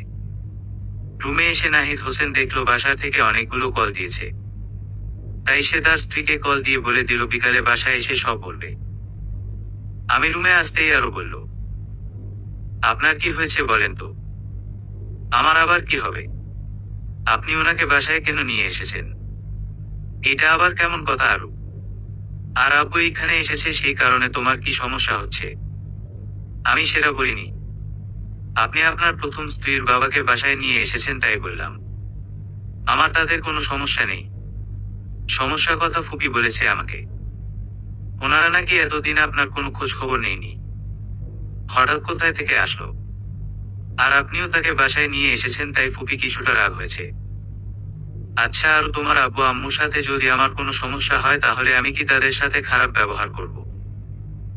কখনোই না, তারা আমার গুরুজন, তাদেরকে আমি আব্বু আম্মু বলে ডাকি। তাদের কিভাবে অসম্মান করি? আর তাদেরকে যেমন আম্মু আব্বু হিসেবে মানি তেমনি নাদিয়ার আব্বু আম্মুকে সেই হিসেবে দেখি। হয়তো নাদিয়া কোনো অন্যায় করেছে, সেটার শাস্তি তো আর আব্বু আম্মুকে দেয়া ঠিক না, তাই না আরু? আরো কিছু আর বলার মতো পেল না। বিকালে নাস্তা করে আব্বুকে বাসার সামনে নামিয়ে দিয়ে আসলাম। আব্বু বলেছিল আমাকে ভিতরে যেতে, কিন্তু আমি বলেছি এখন না, পরে একদিন আসবো। নাহিদ হোসেন বাসার সামনে এসে বেল বাজালো। তার স্ত্রী দরজা খুলে দিল। নাহিদ হোসেন ফ্রেশ হয়ে আসতেই তার স্ত্রী বলল, আবিরের সাথে দেখা হয়েছে তোমার? আবির নিজেই আমাকে নামিয়ে দিয়ে গেছে, তাহলে ওকে বাসায় আসতে বলনি? তোমার কি মনে হয় আমি সেটা বলি নাকি? ও বলেছে পরে একদিন আসবে। তা সারাদিন কোথায় ছিলে আজ? আবিরের সাথে।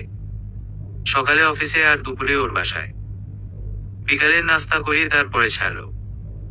সত্যি বলছো? এখানে মিথ্যা বলার কি আছে?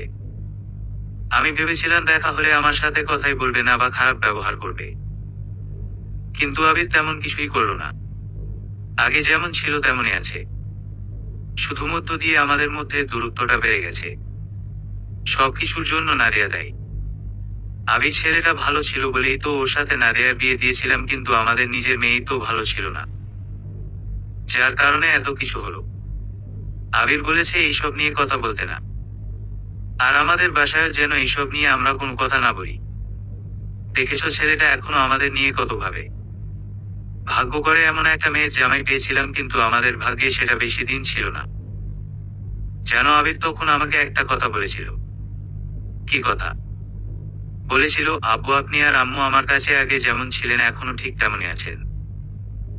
হয়তো আমাদের মধ্যে দূরত্বটা বেড়েছে, কিন্তু আপনাদের প্রতি আমার শ্রদ্ধা সেই আগের মতোই আছে। আর আমার বিশ্বাস আপনারাও আগের মতো আমাকে ছেলের মতোই ভালোবাসেন। আবির আসলেই অনেক ভালো ছেলে, না হলে এত কিছু হওয়ার পরও আমাদের জন্য ওর ভাবনা ঠিক আগের মতোই আছে। সন্ধ্যার মধ্যে বাসায় ফিরে আসলাম। অনু বলল, আব্বু আমাকে একটু লিমার বাসায় নিয়ে যাবে। অনেক দিন হয়েছে ওর সাথে খেলা করিনি। আচ্ছা, আজ তো আব্বু কিছুটা ক্লান্ত। আগামীকাল বিকালে তোমাকে নিয়ে যাব, এবার হয়েছে। আচ্ছা, মনে থাকে যেন। পরে আবার বইল না তোমার মনে ছিল না। রাতে খাবার শেষ করে আরুকে বললাম, আর তুমি কি আব্বু বাসায় আসাতে কিছুটা আপসেট? কই না তো। তা হঠাৎ এটা বলার কারণ? আসলে তুমি কিছুটা চুপচাপ তো, তাই বললাম। তোমার মতো মেয়ে তো চুপচাপ থাকার কথা না। আগে বেবিটা আসুক, তারপরে তিনজন আপনাকে সারাদিন শুধু জ্বালাবো। তখন আবার বললেন না আপনাকে কেন শান্তিতে থাকতে দিচ্ছি না। ও তাই নাকি? দেখা যাবে কে কাকে শান্তিতে থাকতে দেয় না। আপনি এইভাবে মুচকি মুচকি হাসবেন না কেন, তাতে সমস্যা কি? আপনি মুচকি হাসছেন, তার মানে আপনার মনে কোনো দুষ্টুমি করার প্ল্যান আছে। আমার মিষ্টি বউটা তো দেখি সব বোঝে। এখন এই কিছু চলবে না। আমরা রুমে কথা বলছিলাম, তখনই বারান্দা থেকে কিছু একটা শব্দ হলো। আরো বলল, বারান্দা থেকে ওটা কিসের শব্দ হলো? অনু কি বারান্দায় নাকি? আরে না, ওকে তো আমি ওর খেলার রুমে দেখে এসেছি। আর ফুপি তো নিজের রুমে। আচ্ছা, আমি গিয়ে দেখছি। বারান্দায় গিয়ে দেখলাম কেউ নেই, কিন্তু বারান্দা কিছু মাটি পড়ে আছে। রুমে এসে বারান্দাতে যাওয়ার দরজাটা বন্ধ করে দিলাম। আরো বলল, কিসের শব্দ ছিল ওটা? মনে হয় কোনো চোর এসেছিল। সমস্যা নেই, আমি দরজা লাগিয়ে দিয়েছি। আগামীকাল লোক নিয়ে এসে বারান্দায় গ্রিল লাগিয়ে দিব। কেউ যেন আর আসতে না পারে। হ্যাঁ, সেটাই ভালো হবে। আপনি তো আর সারাদিন বাসায় থাকেন না। পরে কি না কি হয়ে যাবে। আপনি আগামীকালই এটা ঠিক করাবেন। ও, তোমাকে তো একটা কথা বলতে ভুলে গেছি। কি কথা? অনু বলছিল ও নাকি লিমাদের বাসায় যাবে। তাই ভাবছি আগামীকাল তোমার চেক আপটা করিয়ে নিব। আপু বাসায় না হয় গেলাম, কিন্তু এত তাড়াতাড়ি আবার চেক আপ করানো কি আছে?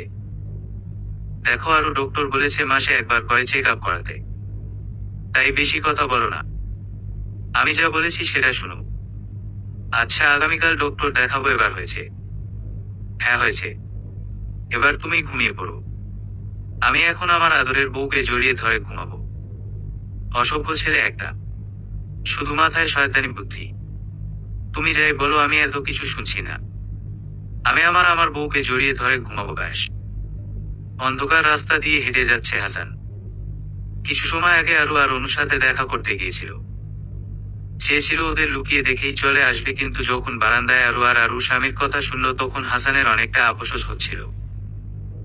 আরুর সাথে এখন ওর থাকার কথা ছিল, কিন্তু ওর নিজের দোষে আজ সব হারিয়েছে। পরের দিন সকালে সবাই একসাথে নাস্তা করছিলাম। তখন ফুপিকে বললাম, ফুপি বিকালে রেডি থেকে। কেন রে আবির, কোথাও কি যাবি? হ্যাঁ ফুপি, বিকালে লিমাদের বাসায় যাব। তোমাকে আর অনুকে বাসায় নামিয়ে আরুকে নিয়ে হাসপাতালে যাব। আরুর চেক আপ করিয়ে তারপরে আমরা ওই বাসায় যাব। আচ্ছা। আর শোন, আমি রহিমাকে কল দিয়ে বলে দিয়েছি 2-3 দিনের মধ্যে এইখানে চলে আসবে। তোর আর বাসার কাজ নিয়ে বেশি টেনশন করতে হবে না, বুঝেছিস? আর আমি আরুর বাবু না হওয়ার পর্যন্ত বাসায় যাচ্ছি না। তোমার তো ফুপি বাসায় যাওয়ার কোনো দরকার দেখছি না। প্রথমে তো ওইখানে তুমি বাদে কেউ থাকে না। নেহাল আর্মিতে যাওয়ার পর থেকে তুমি একা একা থাকো। ভালো মন্দের একটা বিষয় আছে। তাই তুমি এখন থেকে আমাদের সাথেই থাকবে, বুঝেছো? সেটা কি করে হয় আবির? বিষয়টা কেমন দেখায় না? এবার আরো বলল, আমরা এত কিছু শুনতে চাই না ফুপি। আমাদের ছেলে মেয়ে তো আর দাদা দাদির আদর থেকে বঞ্চিত হতে পারে না, তাই না? আপনি না থাকলে ওরা বড়দের আদর ভালোবাসা পাবে কিভাবে ফুপি? বুঝেছি তোরা আর আমাকে যেতে দিতে যাচ্ছিস না, কিন্তু নেহাল যদি কিছু বলে তাহলে তোদের খবর আছে। ফুপি, আমি নেহালের সাথে কথা বললো। ও আমার কথায় না করবে না। ওর আপুর জন্য না হয় একটু কষ্ট করলো। অফিসে এসে রাসেলকে বলে দিলাম আজ কিছুটা আগেই আমি চলে যাব, তাই ও যেন অফিসটা দেখে রাখে। বিকালে বাসায় এসে সবাইকে নিয়ে বেরিয়ে পড়লাম। সন্ধ্যা হওয়ার কিছু সময় আগেই লিমাদের বাসায় চলে আসলাম। ফুপি আর অনুকে বাসার সামনে নামিয়ে লিজাকে কল দিয়ে বলে দিলাম, যাতে ফুপি আর অনুর যেতে সমস্যা না হয়। আরো নিয়ে গেলাম তানু ডক্টরের কাছে। সকালে আগেই তার সাথে কথা বলে নিয়েছি। চেক আপ করা শেষে ডক্টর বলল বেবির সবকিছু নর্মাল। ওইখান থেকে লিজাদের বাসায় আসার সময় আরো বলল, আপনি শুধু শুধু ডক্টর দেখালেন। আমি আগেই বলেছিলাম আমাদের বাবু ঠিক আছে, কিন্তু আপনি শুনেননি। আমার কথা তো আপনার বিশ্বাস হয় না। একটু আগে ডক্টর বলল বাবু ঠিক আছে, তারপরে আপনি বিশ্বাস করলেন।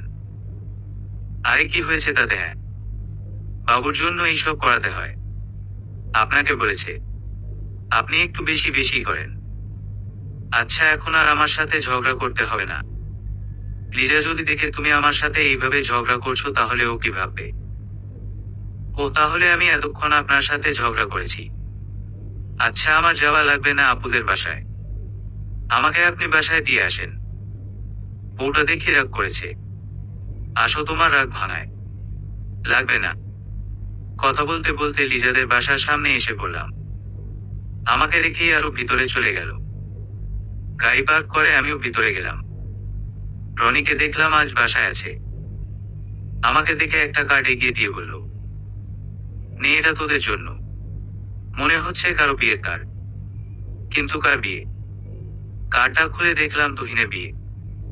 লিজাকে বললাম, কিরে তুহিনের বিয়ে, কিন্তু কার্ড তোদের বাসায় দিয়ে গেল কেন? লিজা কিছুটা ব্যঙ্গ করে বলল, ওমা, এত দেখছি ধোয়া তুলসী পাতা। কারণটা তুই মনে হয় জানিস না। আমি কিভাবে জানবো? এখন কথা আটকিয়ে যাচ্ছে কেন? ভার্সিটিতে তো তানিয়াকে রিজেক্ট করে দিয়েছিলি, তাহলে এখন ভাবলি কিভাবে ও তোর বাসায় গিয়ে এটা দিয়ে আসবে? তানিয়া তোর কথা মনে রেখেছে বলেই আমাদের বলেছে এটা যেন তোকে দিয়ে দেই। কিছু না বলে চুপ করে আছি। আসলেই তানিয়া মেয়েটা খুব ভালো। আমি ওকে পছন্দ না করার সত্ত্বেও আমাকে সবকিছুতে হেল্প করত। আমাকে প্রপোজও করেছিল, কিন্তু তখন আমি সেটা রিজেক্ট করে দেই। সেই দিন মেয়েটা আমার জন্য খুব কেঁদেছিল, কিন্তু আমার প্রতি ওর কোনো অনুভূতি ছিল না। হঠাৎ আরো এসে বলল, আপু, এইটা কার বিয়ে কার্ড? এটা আবিরের এক ক্লোজ ফ্রেন্ডের ভাইয়ের বিয়ে কার্ড। নাম কি তার? আর আমার সাথে কি তার দেখা হয়েছিল? ওর নাম তানিয়া।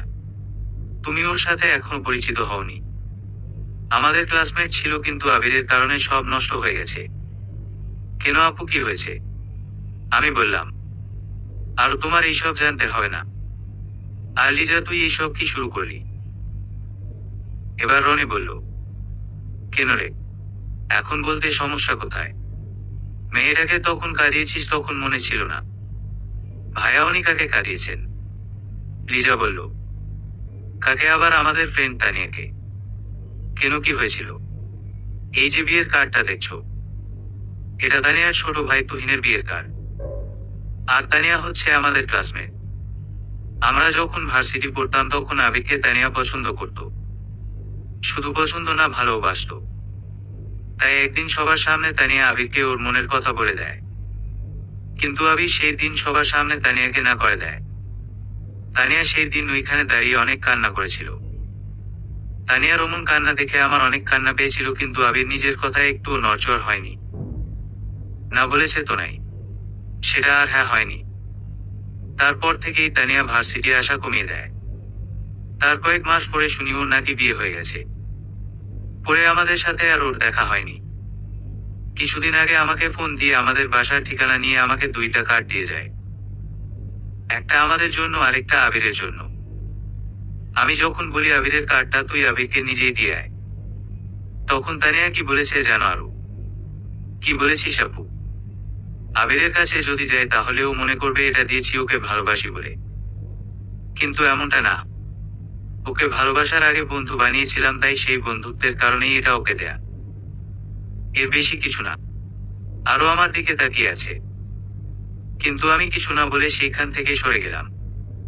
কারণ আমি জানি আমি কি কারণে সেই দিন তানিয়াকে রিজেক্ট করেছিলাম, যেটা কাউকে আমি বলতে পারবো না। হাসান মনে মনে কিছু একটা ঠিক করেছে। যার কারণে তার আজ এই অবনতি, তার একটা ব্যবস্থা সে করবে, তাও আবার সেটা বিয়ের দিনই, যেটার পরে হয়তো হাসানের হাতে সময় নাও থাকতে পারে।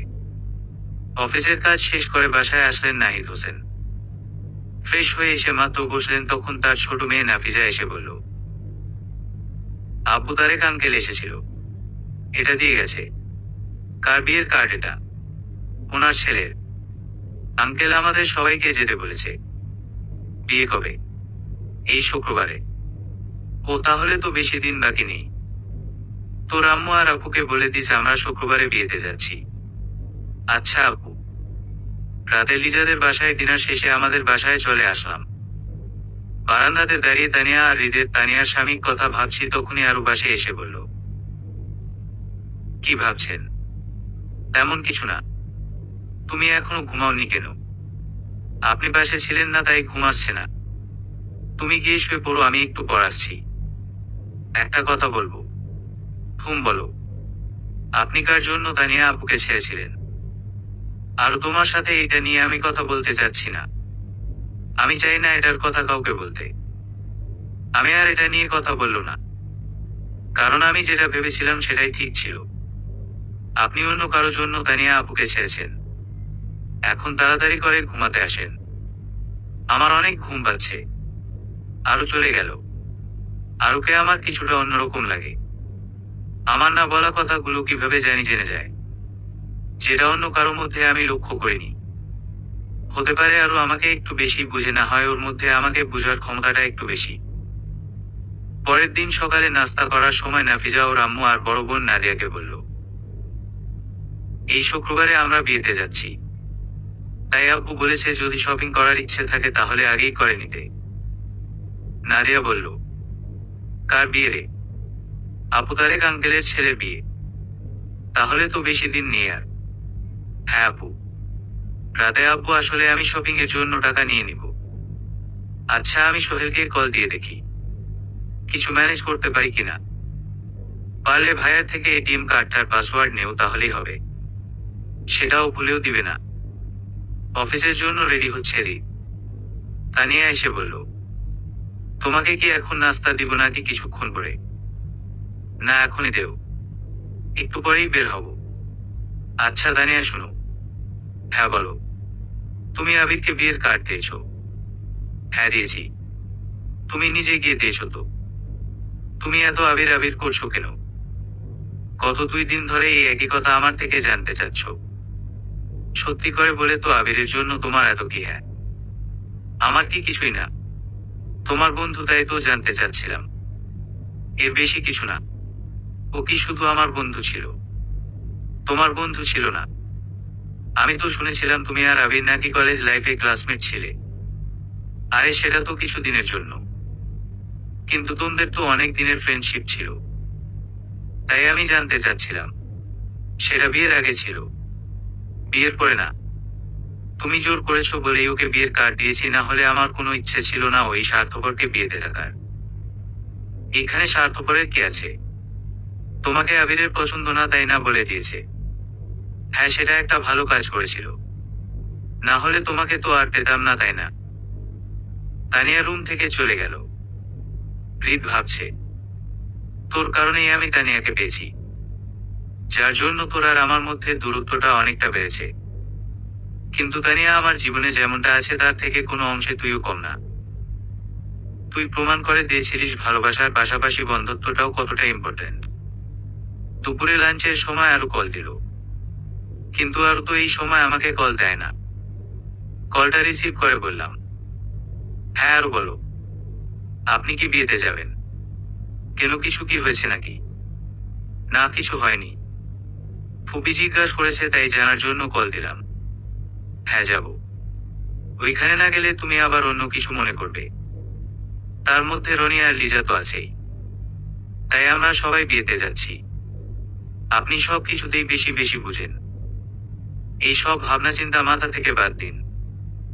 আর অফিস শেষ করে বাসায় এসে আমাদেরকে নিয়ে শপিং এর জন্য যেতে বলেছে ফুপি। ফুপিকেও রেডি থাকতে বলল। ফুপিও আমাদের সাথে শপিং এ যাবে, সেটা ফুপিকে বলে দিও। সেই রাতের মধ্যে শপিং শেষ করা হয়ে গেল। এখন শুধু বরের গিফট কেনার বাকি আছে। রাতেই হৃদ তানিয়াদের বাসায় চলে গেল, কারণ আজ গায়ে হলুদ আর আগামীকাল তুহিনের বিয়ে। তানিয়া হৃদকে দেখে বলল, তুমি এত তাড়াতাড়ি চলে আসলে কেন? আগামীকাল বিয়ের পরে আসলেই তো পারতে। এত তাড়াতাড়ি তো আসার কোনো দরকার ছিল না। আমি মনে হয় ইচ্ছে করে দেরি করে এসেছি। বসের কাছে ছুটি চেয়েছিলাম, কিন্তু আমি নাকি ছুটি নিলে বস অন্য কারো উপর ভরসা করতে পারবে না। তাই তো অফিস শেষ করে সরাসরি এখানে এসে পড়েছি। বুঝেছি। এখন রেডি হয়ে তাড়াতাড়ি হলুদের অনুষ্ঠান চলো, না হলে দেরি হয়ে যাবে। তানিয়া রুম থেকে চলে গেল। হৃদ কি মনে করে ফোনটা হাতে নিয়ে আবেগকে কল দিল।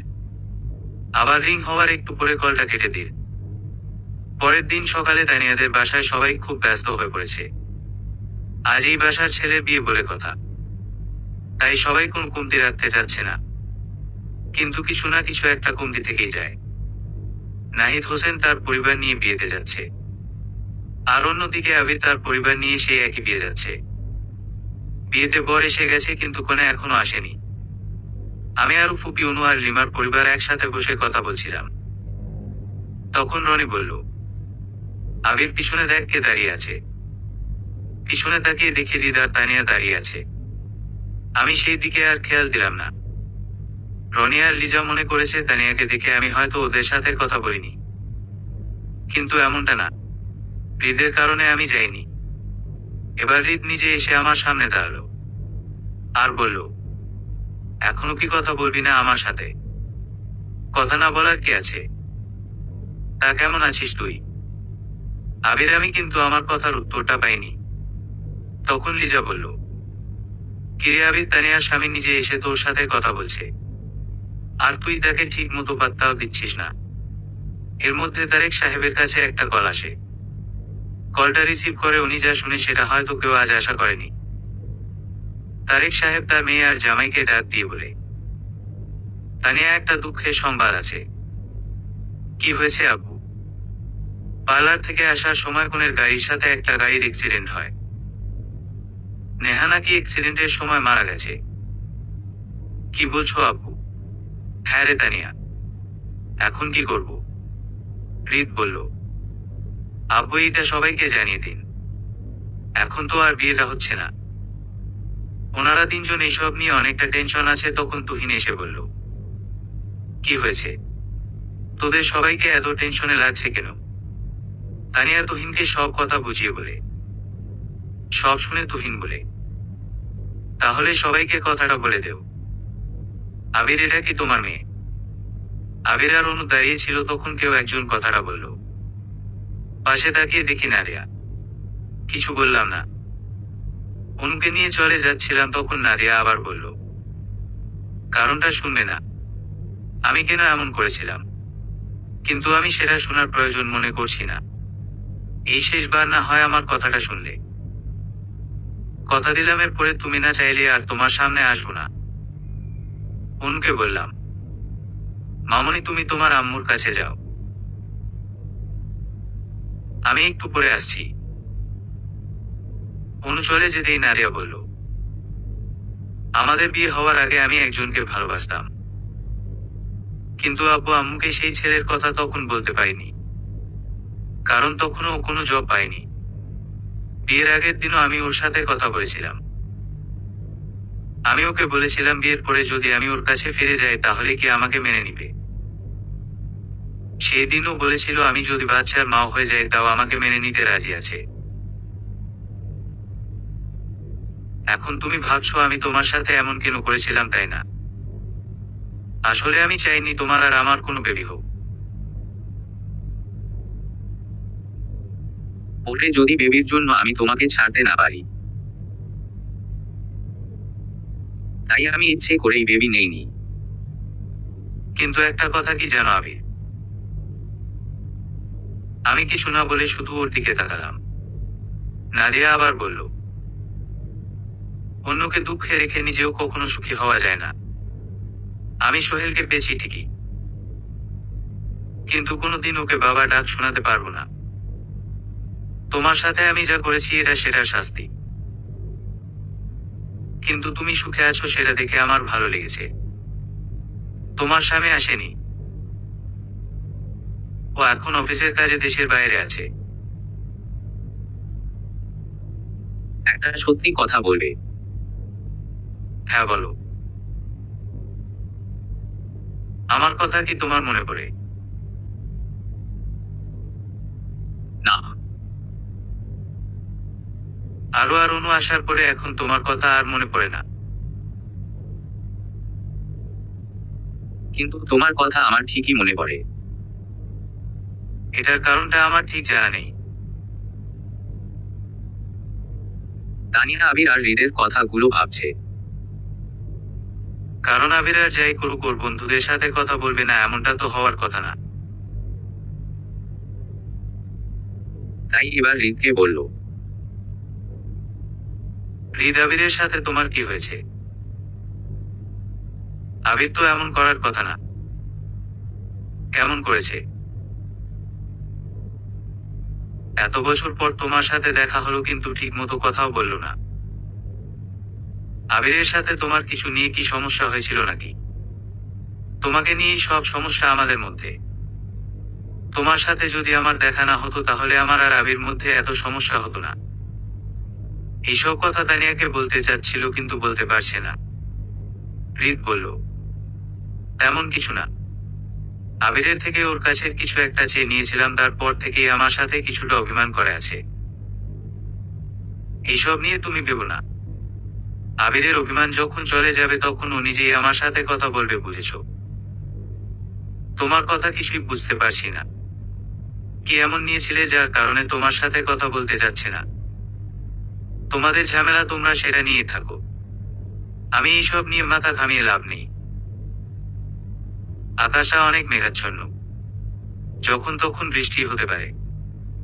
বিয়ে হচ্ছে না সেটা কিছু সময় আগেই সবাইকে বলে দিয়েছে। অনেকেই চলে গেছে, আবার অনেকেই এখানেই আছে। যাদের বাসায় কাছে তাদের যেতে সমস্যা হচ্ছে না। আমি আর রনি ঠিক করেছি বৃষ্টি হওয়ার পরেই এখান থেকে যাব। আমাদের কথা তো তোমার মনে পড়ে না তাই আবির? জানালার পাশে দাঁড়িয়ে মেঘাচ্ছন্ন আকাশ দেখছিলাম। তখনই কেউ কথাটা বলল। পিছনে তাকিয়ে দেখি আম্মু দাঁড়িয়ে আছে। তার চোখে জল বলে দিচ্ছে তার প্রতি আমার ভালোবাসাটা এখনো আগের মতোই আছে। সময়টা আজ বড্ড বেমানান মনে হচ্ছে। আম্মু, আপনি তো অনেক শুকিয়ে গেছেন। খাওয়া দাওয়া কি ঠিক মতো করেন নাকি? আর নাফিজা কি আপনার একটু খেয়াল রাখতে পারে না নাকি? খেয়াল রাখার জন্য যে ছিল সে তো আর আমাদের খোঁজ খবর নেয় না। কথাটা যে আম্মু ইনডাইরেক্ট আমাকে ইঙ্গিত করেছে সেটা আমার বোঝার বাকি নেই। নাফিজা আসেনি। ওকে তো দেখলাম না। নাফিজাই তো বলল তুমি নাকি এখানে এসেছো। তা তোমার মেয়ে কোথায়? নাফিজার আব্বু বলল তোমার নাকি পরীর মতো একটা মেয়ে আছে। আচ্ছা, আমি ওকে ডাকিয়ে আনছি। আমি আর ওকে কল দিয়ে বললাম ওনকে নিয়ে আসতে। নাফিজা একা দাঁড়িয়ে ছিল, তখন একজন মহিলা এসে বলল, তোমার নাম কি মামনি? নাফিজা মহিলাকে দেখে মনে হলো কোথায় যেন দেখেছে ওনাকে, কিন্তু ঠিক মনে পড়ছে না। পরে নাফিজা বলল, জান্নাতুল নাফিজা। তা তোমার আব্বুর নাম কি মামনি? আব্বুর নাম নাহিদ হোসেন। তুমি নাহিদ ভাইয়ের মেয়ে? আমাকে চিনতে পেরেছো? না আন্টি, কিন্তু মনে হচ্ছে কোথায় যেন দেখেছি। আমি তুহিন আম্মু, যার বিয়েতে এসেছো। নাফিজা আর তুহিনের আম্মু কথা বলছিল, তখন তারেক সাহেব এসে তার স্ত্রীকে বলল, তুমি এখানে কি করছো? আগে এখানে আসো। ওকে চিনতে পেরেছো? নাহিদ ভাইয়ের মেয়ে। দেখেছো কত মিষ্টি একটা মেয়ে। আরো অনুকে নিয়ে আবিরের কাছে গেল। আরো আর অনু আসতেই আমি বললাম, আম্মু হচ্ছে আমার মেয়ে অনু। আরো হচ্ছে আরু। অনুর মা। আমার কথা শুনে আরু বুঝে গেছে এটা নাদিয়ার মা। আরু বলল, আসসালামু আলাইকুম। কেমন আছেন আম্মু? ওয়ালাইকুম আসসালাম। আমি ভালো আছি। তুমি কেমন আছো? আমিও ভালো আছি। আমি বললাম, আম্মু আপনি আরু আর অনুর সাথে কথা বলেন। আমি একটু পরে আসতেছি। আমি চলে আসলাম রনি আর লিজার কাছে। আম্মু অনুকে বলল, তুমি তাহলে সেই পরি যাওয়ার কথা আমি শুনেছিলাম। আমি পড়ি না, আমি অনু। ও তাই নাকি? তা আমি কি সেটা তুমি জানো? আব্বু বলেছিল তুমি নাকি আমার মিষ্টি নানু। তুমি আমাকে আগে থেকে চিনো নাকি? আব্বু তো তোমার ছবি আমাকে দেখিয়েছিল আর বলেছে তুমি নাকি আমার মিষ্টি নানু। তাই নাকি? আসো তাহলে এই নানুর কোলে আসো। আম্মু আপনি আমাদের বাসায় গেলেন না যে? অনুকে কোলে নিয়ে বলল, কিভাবে যাই মা বলো? নারিয়া যা করেছে তারপরে কোন মুখ নিয়ে যাব? আপনি তো আপনার মেয়ের জামাইয়ের বাসায় যাচ্ছেন না, আপনার ছেলের বাসায় যাবেন। আপনাদের ছেলে কিন্তু আপনার উপর কোনো রাগ বা অভিমান করেনি, তাই আপনাদের যখন মন চাইবে তখন বাসায় এসে দেখা করে যাবেন। তোমাকে একটা কথা বললো আরু মা। হ্যাঁ আম্মু বলেন। আবিরকে দেখে রেখো, ও অনেক ভালো একটা ছেলে। আবির যতটা ওর কাছের মানুষের কেয়ার করে সেটা হয়তো অন্য কেউ করে না। আরো কিছু বলল না, শুধু হাসলো। তানিয়ার আম্মু তানিয়াকে এসে বলল, তানিয়া নাহিদ ভাইয়ের মেয়েকে তুই দেখেছিস? কত মিষ্টি একটা মেয়ে। তুমি কি নাফিজার কথা বলছো? তুই চিনিস নাফিজাকে? হ্যাঁ, আমার সাথে মাঝে মধ্যে কথা হয়। খুব ভালো একটা মেয়ে। তুহিনের সাথে কিন্তু নাফিজাকে বেশ মানাবে। এসব পরে ভেবো। এখনই ঝামেলা শেষ করে আগে বাসায় চলো। আমার এখানে আর ভালো লাগছে না। বৃষ্টি হচ্ছে অনেক, কিন্তু বেশিক্ষণ ছিল না। এখনো আকাশটা কিছুটা মেঘাচ্ছন্ন। লিজা, আমি আর রনি ঠিক করলাম এখন বাসায় চলে যাব। বৃষ্টি মনে হয় এখন আর হবে না। বাসায় চলে আসার সময় দেখলাম কারো চোখে আমার জন্য রাগ, আবার কারো চোখে আমার জন্য ভালোবাসা। শুধু একজনের চোখে আমার জন্য জল দেখেছি, সেটা ছিল হৃদ। বাসার বারান্দায় দাঁড়িয়ে আছি। বাইরে মুষলধারে বৃষ্টি হচ্ছে। আমি আমার অতীত আর বর্তমানের কথা ভাবছি। কত কি হয়ে গেল, জীবনের কতটা পরিবর্তন এসেছে। আরো আর অনু যদি লাইফে না আসতো তাহলে আমার কি হতো? এসব আমাকে ভাবাচ্ছিল। যেটা চলে গেছে সেটা ভেবে মন খারাপ করে কি হবে? তার থেকে ভালো যা এখন আপনার কাছে আছে সেটা নিয়ে ভাবেন। দেখবেন অতীতটা তেমন আর বেশি ভাবাবে না। হঠাৎ আরুর কথাতে চমকে গেলাম। আমি কি ভাবছি সেটা আমার না বলাতেও বুঝে গেছে। আরুর কথাটাও ঠিক। আমি আর আরু পাশাপাশি দাঁড়িয়ে বাইরের আবহাওয়া উপভোগ করছি। আরো আমার শরীরের সাথে গা ঘেঁষে দাঁড়িয়েছে। আমি এক হাত দিয়ে আরুকে বুকে জড়িয়ে নিলাম। আমিও না হয় অতীতকে দূরে সরিয়ে বর্তমানকে নিয়ে একটু সুখে থাকলাম। আরো সামনের দিকে তাকিয়ে মুচকি মুচকি হাসছে। এখন হয়তো আরো এটাই চাচ্ছিল। সমাপ্ত।